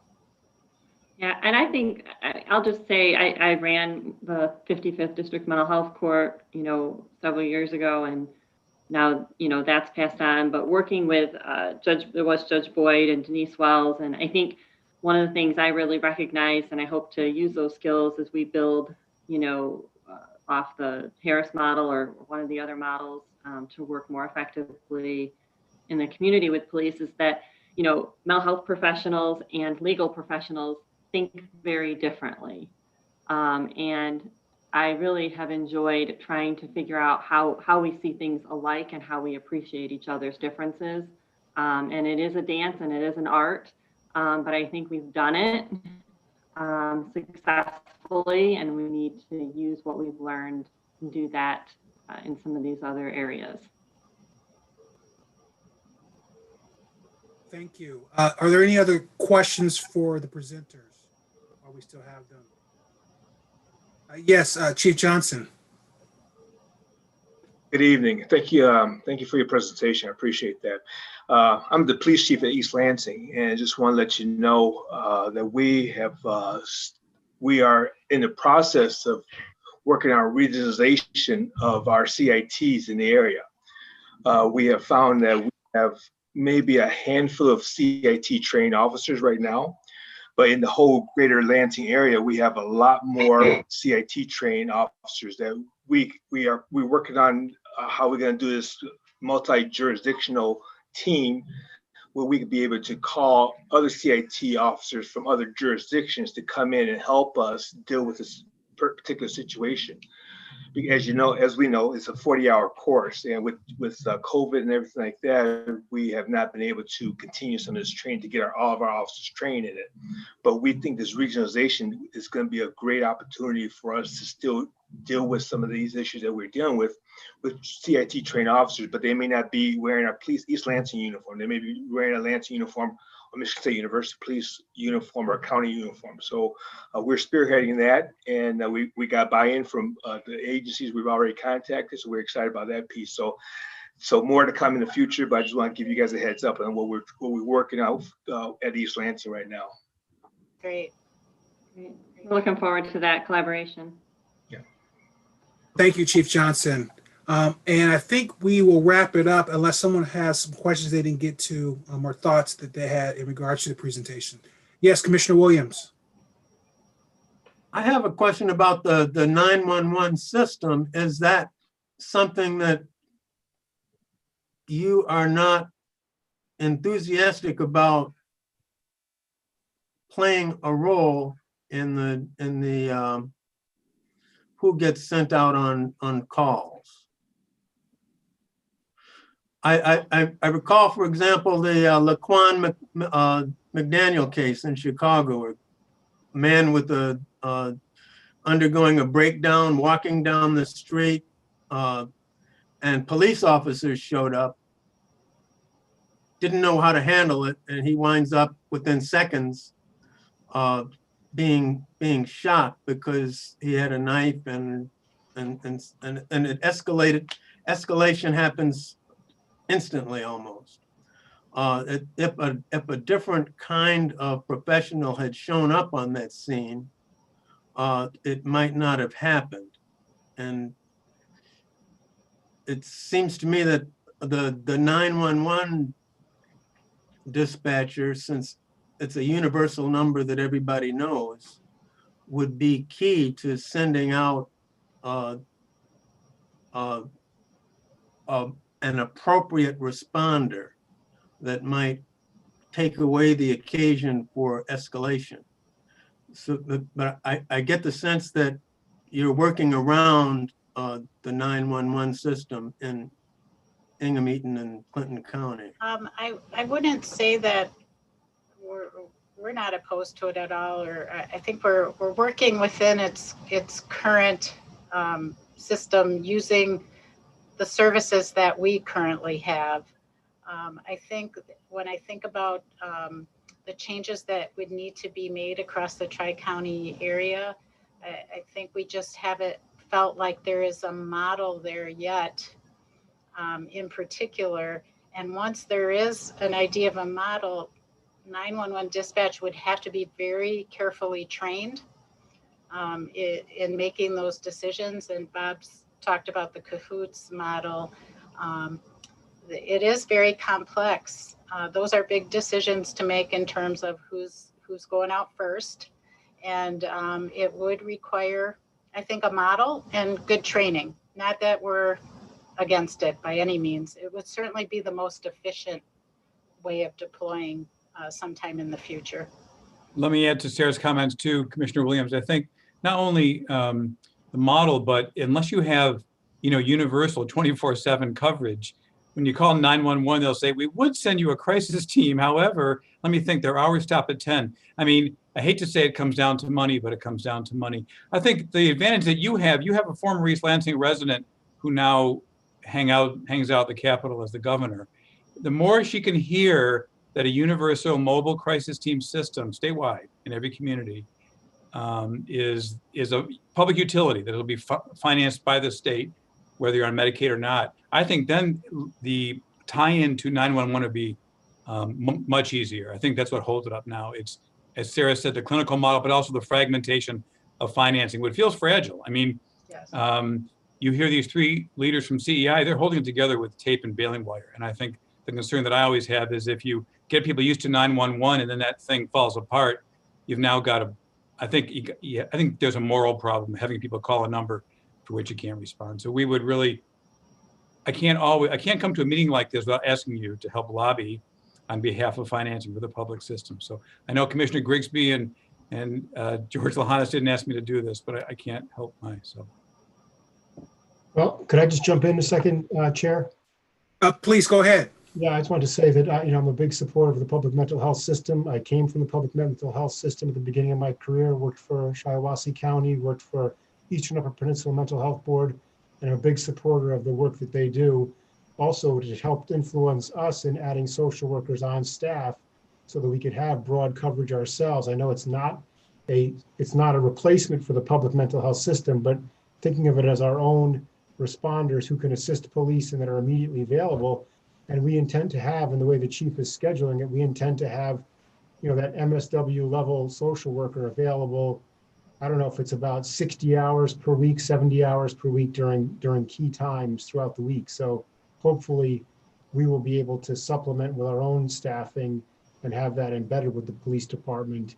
And that's our goal and hope, and that we can assist and then pass people onto the CMH system in the right way. So that's all. Yeah, and if I could add to that, because I'm not really familiar with where you're at in that model, but I think of it a little bit similar to the relationship we have with McLaren, where they actually contract with us.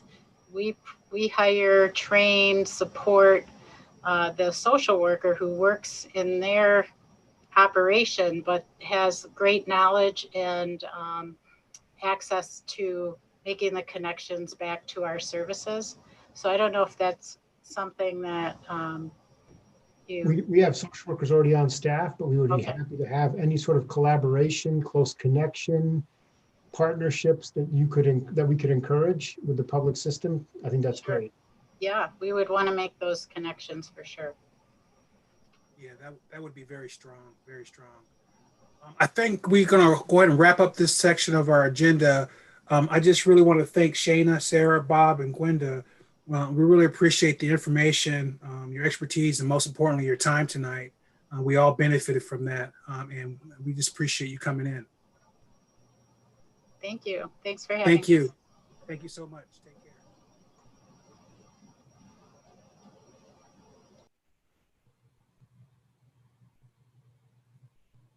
All right, we'll move on to item 4.1, new business. And right there it says planning discussion for recommendations implementation.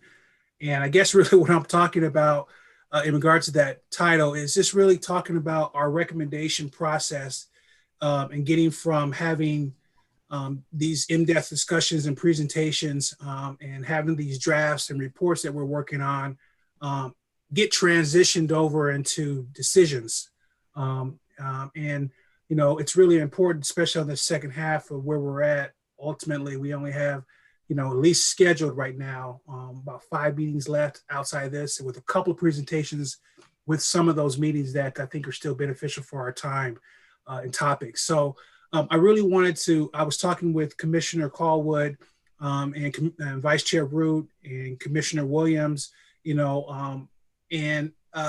we really want to make sure this draft process is something that we can get right. So that transition is kind of a little bit better than what I think we have right now in play. I think it's kind of up in the air about who's doing what. And I wanted to reestablish that after the break and really get understanding of kind of what we can do as a whole commission to get to that common goal. Did you want to speak a little bit kind of about where you're at, Commissioner Callwood, in regards to some of your concerns or some of the different things you're finding out with Section 4 and kind of that process? Do you mind doing that? Yeah. So as Chair Grigsby mentioned, we have about 5 meetings left. And so now it's definitely a time for us to start transitioning into the actual recommendations to make. Commissioner Eric and I will take over as far as like the drafting portions of section 4. And so one of the ways that we were thinking that we could do this is start to actually draft some of those recommendations up and propose it to the larger group for further discussion. The other piece I think could be really helpful here is starting to kind of break down for the rest of the meetings that we have, chunks of the recommendations that we'd like to just kind of discuss as a larger group and start to get those ideas flowing out there so we can also integrate those into that section. As far as the exact recommendations that we'll discuss at each meeting, I think that that's something that's still kind of, as we're like sifting through other parts like section 2 and section 3 of the report, it seems as though there are maybe some other areas of consideration that maybe we hadn't had before that we might need to consider.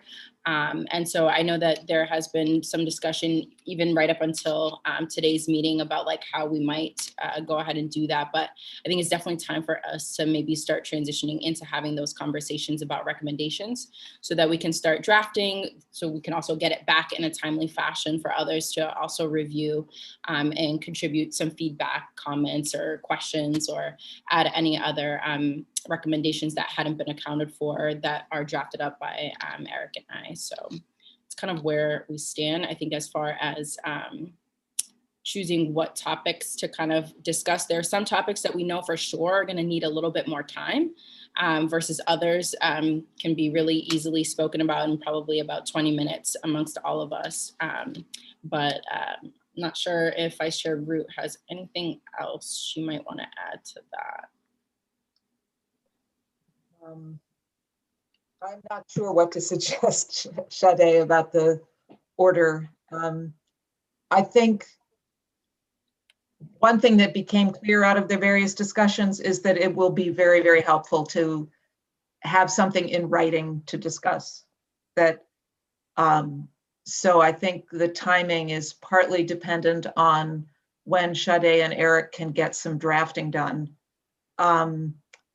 Because if we don't have anything in writing, it's very hard to know what we're talking about, what decisions are on the table, whether we've made decisions, whether we've covered all the subparts we need to.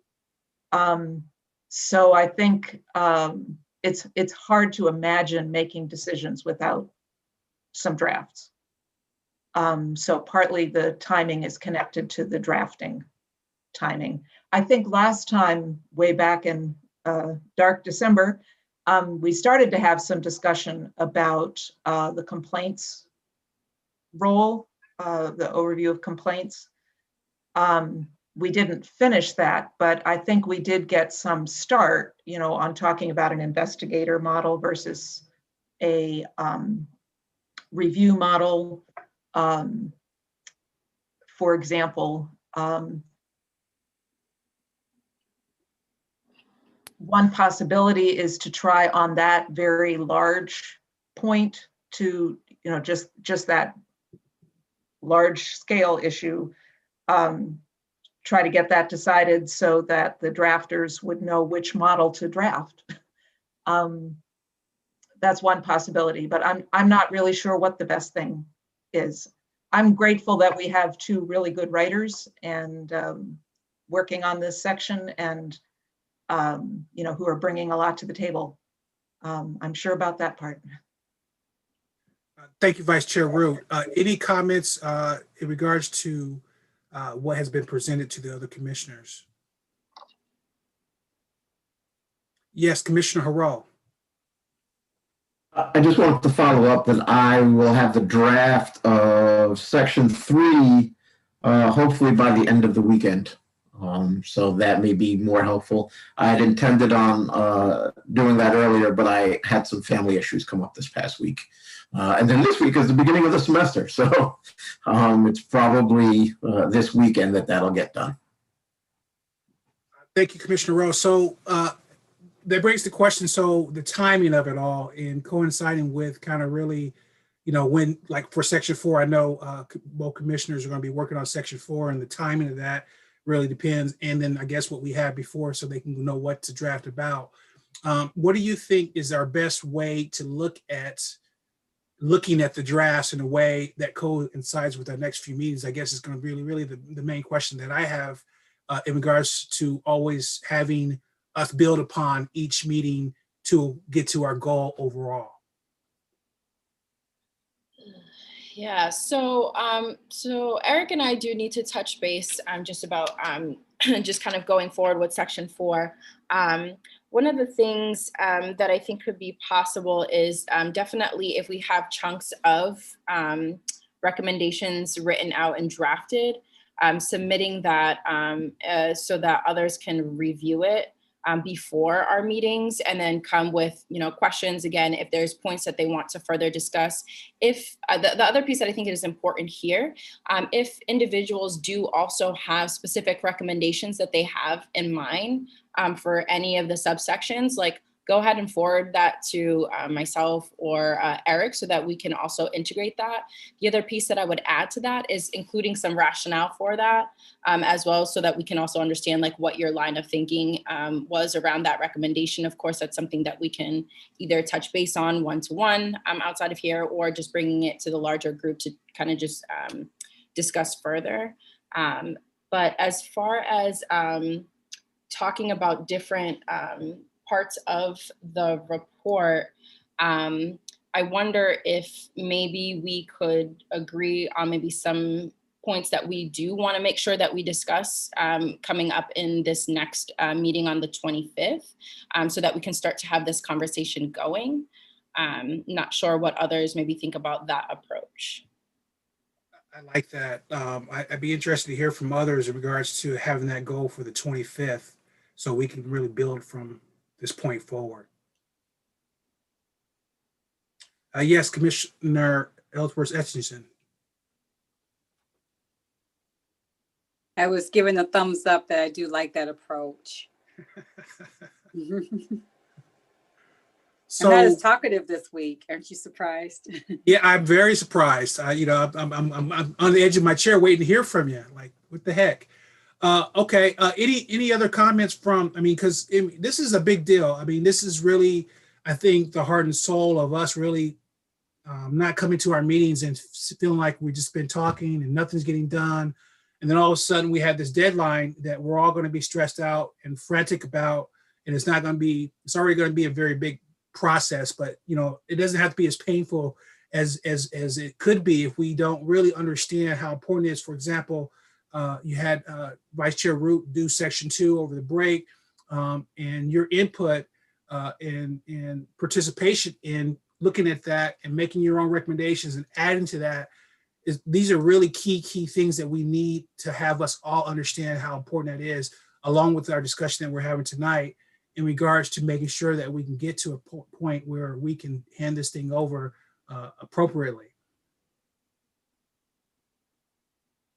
Any other comments, any questions, any volunteers for anything? Anyone wants to speak on how, when we get to the 25th, how we'll be able to support that? I know we're going to be waiting on Commissioner Hero's information. We have Vice Chair Root's draft so far, and sometime around there, possibly we may have section 4 and some parts of that.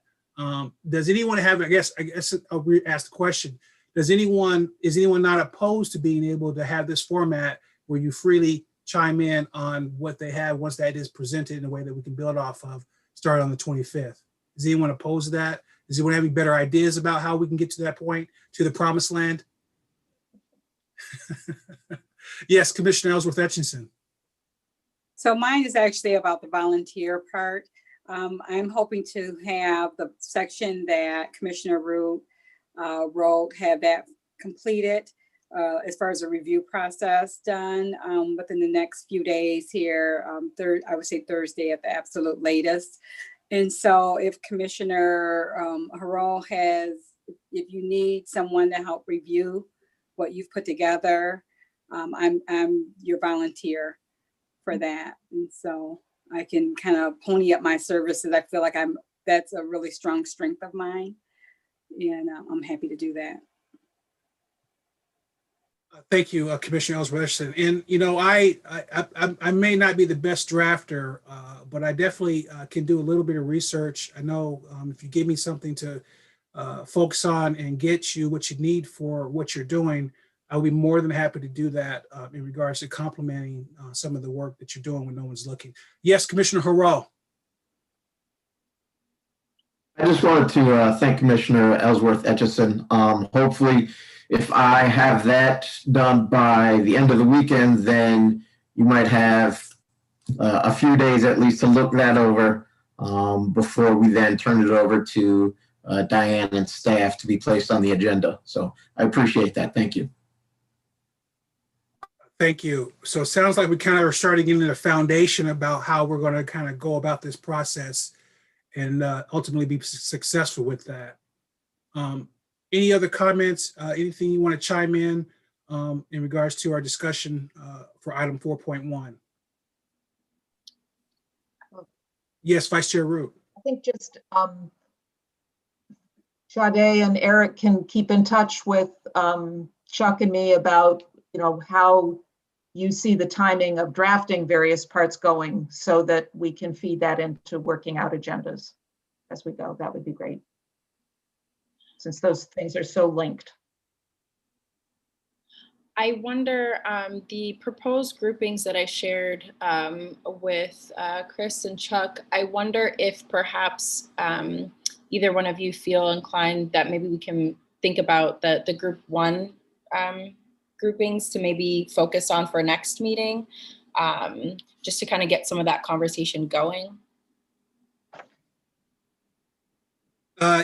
So just, I want to make sure everyone knows what we're talking about. We're talking about section 4, and we're talking about the first few sections of what section 4 is focusing on. And I'll just say it real briefly here for you. Purpose of mission, oversight, powers and duties of Oversight Commission, membership, numbers of commissioners, method appointments, and all that kind of stuff when it comes to what that looks like, training and whatnot, and then procedures of Oversight Commission. So that's the grouping that we have right now for that particular session. If I'm quoting you correctly, yeah. So that's kind of what she's talking about. And when it comes to section 4, that's how we kind of looked at it as breaking it into those sections. So that's section 1 that she's proposing that we focus on coming back for the 25th. If that sounds like what you were talking about, Commissioner Callwood. Yeah. Or could you help? I just know that literally right before this meeting, there was some other things that might have been added. So I just wasn't sure if that was maybe something that could still be used going forward.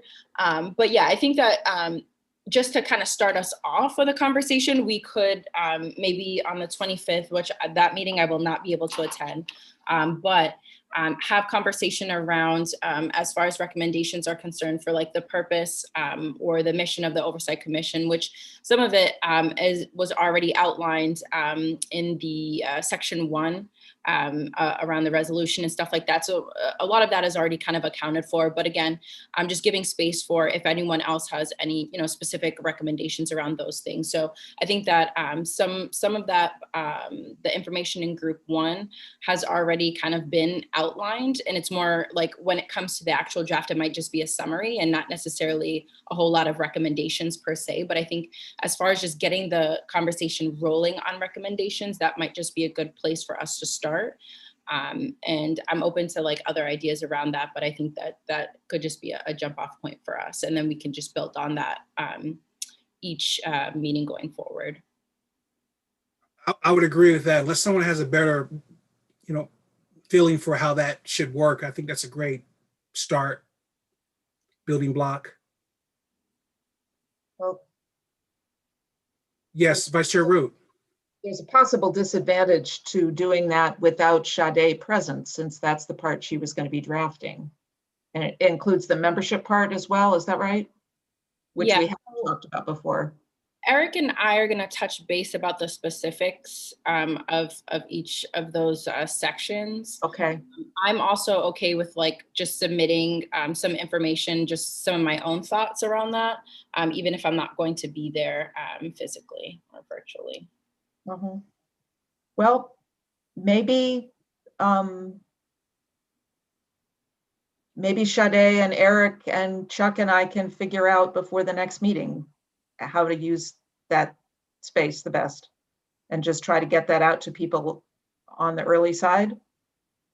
Because I think we've learned that open-ended conversation is really difficult as a way of moving forward. So we'll try to find a way to do it so that we have some concrete ideas to start off with. Thank you, Vice Chair Root. I'm committed to that as well, so we can make sure that we can take that open-endedness to a product. Any other comments, suggestions in regards to the subject at hand till we move on? All right. And you're not leaving us for good, Commissioner Caldwell. You're just missing that one meeting and come back to us, right? Is that correct? As long as this virtual space is open going beyond January. All right. Thank you so much. Appreciate you and appreciate everyone that has been doing things in between the meetings to get to where we are at now. It's just very, very important work. And a lot of the work that I've learned in life is the work you do when no one's looking. So I really appreciate that in your commitment to this goal that we have as a group. All right, I'll move on to item 5.1, unless anyone has any questions about anything else before we move on. All right, so we have future speaker schedule, Prosecuting Attorney Carol Siemon, 12521. Is that locked and loaded, City Manager Lahanas, as far as that, or was that just kind of like a substitute if we didn't have? Chief, I believe we have someone from the prosecutor's office coming next week to talk about. That's on the 25th. That's correct. Carol Siemon and her deputy prosecuting attorney. And City Manager Lahanas, are we just doing that one? Or are we also having the labor attorney? I mean, Yep. So the labor attorney can have a pretty extensive conversation. So I wonder if you wanted to push that out to the next meeting, because I would think the labor attorney could talk about two items, at least a brief presentation. One is about the labor contract, the 312 process, barring a labor agreement. And the other one would be about discipline, investigation, and discharge issues related to the labor agreement. So those might be two issues that a labor person could speak to. And then, of course, questions. So there's really two pretty important facets that labor could speak to. So do you want that for a separate meeting? That would be the meeting after we have the prosecuting attorney come? it sounds like a biggie, but it's not my decision. It's the group's decision about if they feel comfortable with going and do that, just because of the context of how much that presenter may have. I'm just trying to hear if anyone is opposed to possibly doing it and breaking that up. That'll give us a little bit more time to discuss some of the things that we were just talking about in the previous item as well. But does anyone see anything wrong with being able to break that up as far as presentations? Okay, I think that's what we'll stick with tentatively right now, City Manager Harness, and do as you suggested by breaking those two up and going from there. We will seek to schedule that for the following meeting after the prosecuting attorney. We'll seek to get our labor attorney scheduled for that meeting for presentation and then questions. Okay. Yes, Commissioner Harrell, please. So just looking at that timeline again, the one thing that keeps coming back to me is if we can nail down a date for sort of the full public information meeting, right? A public input meeting, where we wanted to have the majority of a specific date set aside, where although we had 6 people today, which that's been unusual. We've usually only had 1 or 2. So if we're going to try to have a specific date where we devote most of the time on that date to public input, at what point do we want to do that? Right? There has to be conversations about how we sort of generate that public input in terms of advertising or whatever we're going to do to get more than 2 or 3 people. If we're going to set aside an entire date to do that. But there's also that issue of timing, right? We don't want to leave that too late in the process. Yes, thank you. And we do have it on here as discussion, but I think it's appropriate to ask that question. I mean, I know, and correct me if I'm wrong, but I think before the break, we had talked about sometime early February in regards to possibly, generating some energy around that and reaching out to our resources. And I kind of name dropped Elaine Hardy as far as one of our helpers, hopefully, with being able to generate that discussion with the community and probably some other people out there that are connected. But yeah, I'm with you on that in regards to kind of really, what does that look like in your minds? And, is there a concern about, February being that time frame? Is it a little too late? If you want to, is it the first meeting in February? Is there a meeting in between that we want to do with that independently of everything else we're doing? I would love to hear back from some other commissioners in regards to their initial thoughts on that.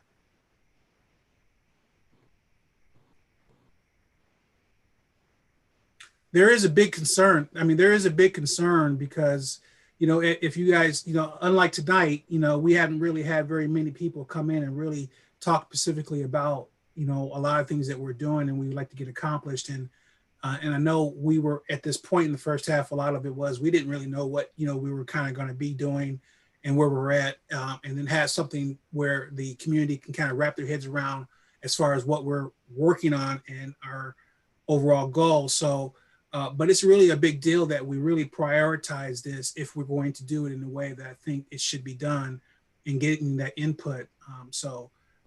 Like I said, I would love to hear if anyone has any initial thoughts in regards to those concerns and maybe some ideas possibly in organizing that in a way that is productive through your experience, your job, your relationships that you have, that something that may have worked in this format that may be something helpful for us. Yes, Commissioner Halanis. No, excuse me, City Manager. Motion. So just to Cedric's point, we can help publicize it when you guys get a date that you want. We use social media, we'll use our website, we'll use our e-dialogue and all of our communications to all of our residents, talking about the fact that you're having a public hearing. I think it's probably best stated at the time when you have a draft or a document that people can respond to, and at least people can weigh in on something and say that we like this, we don't like this, we like that, we don't like that. I still don't know how much participation you'll get. This is a continual problem of government at all levels, is trying to get participation to public hearings proactively, people showing up to things. It's tough to do, but we can use all of our communications tools when you set a date to get that out to people and publicize that for you through all of our social media channels. We've got many thousands of followers and many thousands of people get our e-dialogues and all of that. So we certainly can do all that to assist. Thank you, City Manager Halanis. Yes, Vice Chair Root. City Manager, what kind of timeline would we need to best take advantage of those communication opportunities? 2 weeks would be more than enough, because we would probably publicize the week before and doing e-dialogue, and that same week doing the week before doing social media. I would talk to my communications person, but I think 2 weeks, because if you tell people too far in advance, they forget about it anyway. So you've got to try to get them somewhat in advance, but not too far in advance. I think we would do a big push the 2 weeks to a week before. And then, like I said, we have a hard time getting people to come to our budget public hearing, which is all the money we spend in the budget at any given year. So it's not easy to do, but we will use all of our communications tools to help publicize it if you get a public hearing date. When you set that type of a day, public input session, I shouldn't say public hearing, a public input session to react. And we can link to the document if you have a draft document for people to respond to and so on. Thank you, City Manager Halanis. Any other questions or comments in regards to that? I think it's kind of fallen in where we thought it was going to fall in as far as February and somewhere around there, because we should be able to have some things turned around hopefully by then. I'm assuming, I think we will. We'll be just fine. And they'll have community will have something to kind of say what they like or don't like. Yes, Commissioner Harrell. So I guess we're operating then under the assumption that we'll get the labor attorney for the first meeting in February, and then the second meeting in February will be the public input session. And that should give us enough time to have drafted all of the sections of the report. I think so. Please correct me if you don't think that's realistic. I think that falls right when we're going to be ready. We'll have that 2 week time period for them to help us out. We can reach out to the community and do some other things as well. That just gives us enough time to kind of experiment with that a little bit. Yes, Vice Chair Root. I think early March is much more realistic because we've got presentations, both of the meetings in February, which are good presentations to have, but that does limit the amount of time we have to deal with specific recommendations.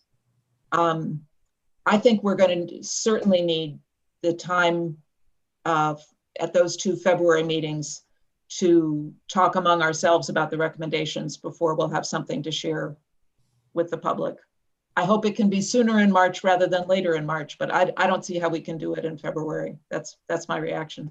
The other thing I've mentioned a couple of times, and I don't know quite how to solve it, the 2nd and 4th Mondays, which is our regular meeting schedule, is also the regular meeting schedule of the school board. And there is no problem in attracting public participation in school board meetings with, the unknowns about where students are learning and, whether there are 2 models or 1 and all that stuff. There are sometimes 100 people watching those meetings. And I think we'd be shooting ourselves in the foot to try to have a special public input session at the same time as a school board meeting. It just doesn't, to me, that doesn't add up. Thank you, Vice Chair. We need to find a different date. And we have some time to kind of, I would, we can play with that a little bit. Yeah. I think. Yes, City Manager Lahanas. Chair, I'd also recommend or advise that if the commission has a draft that you want to share with our labor attorney and city council and East Lansing city attorney, just to get feedback on if there's anything that they see as problematic or issues, we can certainly avail ourselves of those resources once you get something that's reasonable enough of a draft, just so we don't send something on to council and then have the city attorney say, well, this one issue is problematic, and then you've got to reconvene to figure out how you address it. So it might be useful for the group to have those resources and know that they're available to you beyond just the presentation. But if you have things you want to, once you get a draft, say we want a labor review, we want a city council, a city attorney review from a general perspective, we could certainly do that for the commission as well.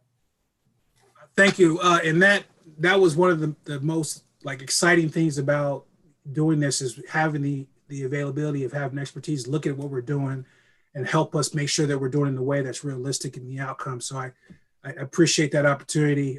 And I think we all will take advantage of that to make sure we get it right. All right, if there's not anything else, we'll move on to the next item under the old business here.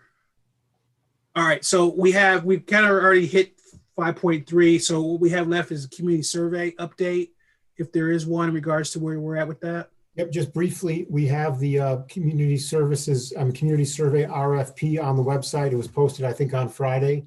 If you want to see it, take a look at it and give us feedback on the RFP questions. The Department of Justice survey model questions are attached. Also, we have some draft questions that we proposed. There is no final survey yet. We're going to work through that yet to come. So if you have suggestions for us or feedback, you can share that with me individually. You can share that with the group.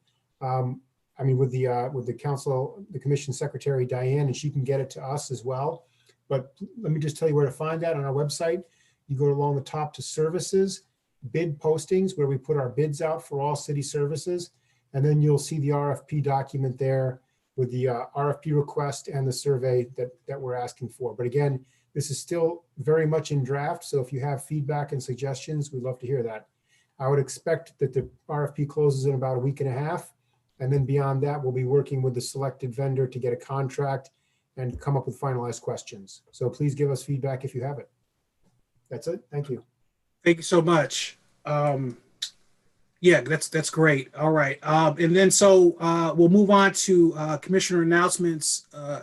Does anyone have any statements, comments, questions in regards to getting it conveyed to the group here tonight? Yes, Commissioner Josephson.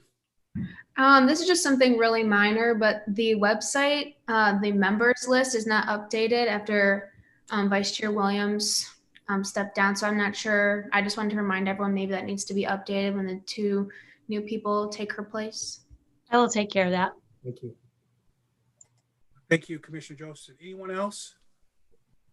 I just want to address, I print off the agenda and then I have it, but earlier in written communication, there is a person that I want to acknowledge that did write in written communication, and she really expressed her gratitude for our work here. And I'm sure if you guys can look online, it's there. But I just wanted to say that publicly and make sure I acknowledge that that she did do that.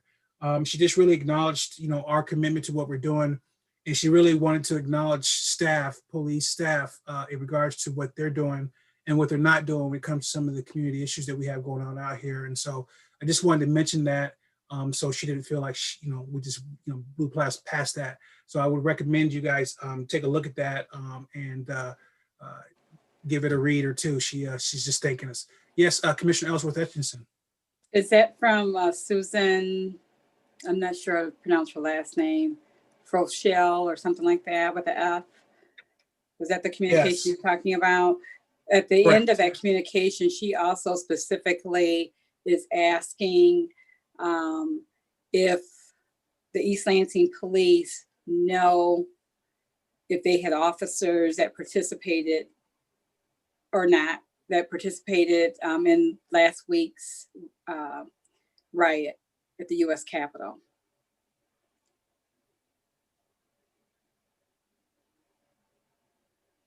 Go ahead. No, we don't know of any of our officers that were at the Capitol last Wednesday. Now, you mean going there to participate as participants in the riot, not going there as requested law enforcement assistance, right? That's how I'm reading her communication. Yeah, it's because that's starting to come out now. Well, I understand that people from all over the country, from in their ordinary walk of life, they were participants. And I understand the question. So I figured I would have heard by this point, but we don't know of anybody, correct, Chief or Deputy Chief? That's correct. We didn't hear anybody. Thank you for pointing that out, Commissioner Ellsworth Etchinson. I appreciate that. Any other announcements, comments from any commissioners before we move on to item number 7, adjournment? All right, we'll move on to item 7, to adjournment. I'll entertain a motion to adjourn. Moved by Commissioner Josephson, seconded by, all right, Commissioner Rowe. All those in favor, please say aye. Any opposed? Happy New Year, everyone. Look forward to working with you going forward, knocking this thing out. Appreciate you. Take care. Good night, all.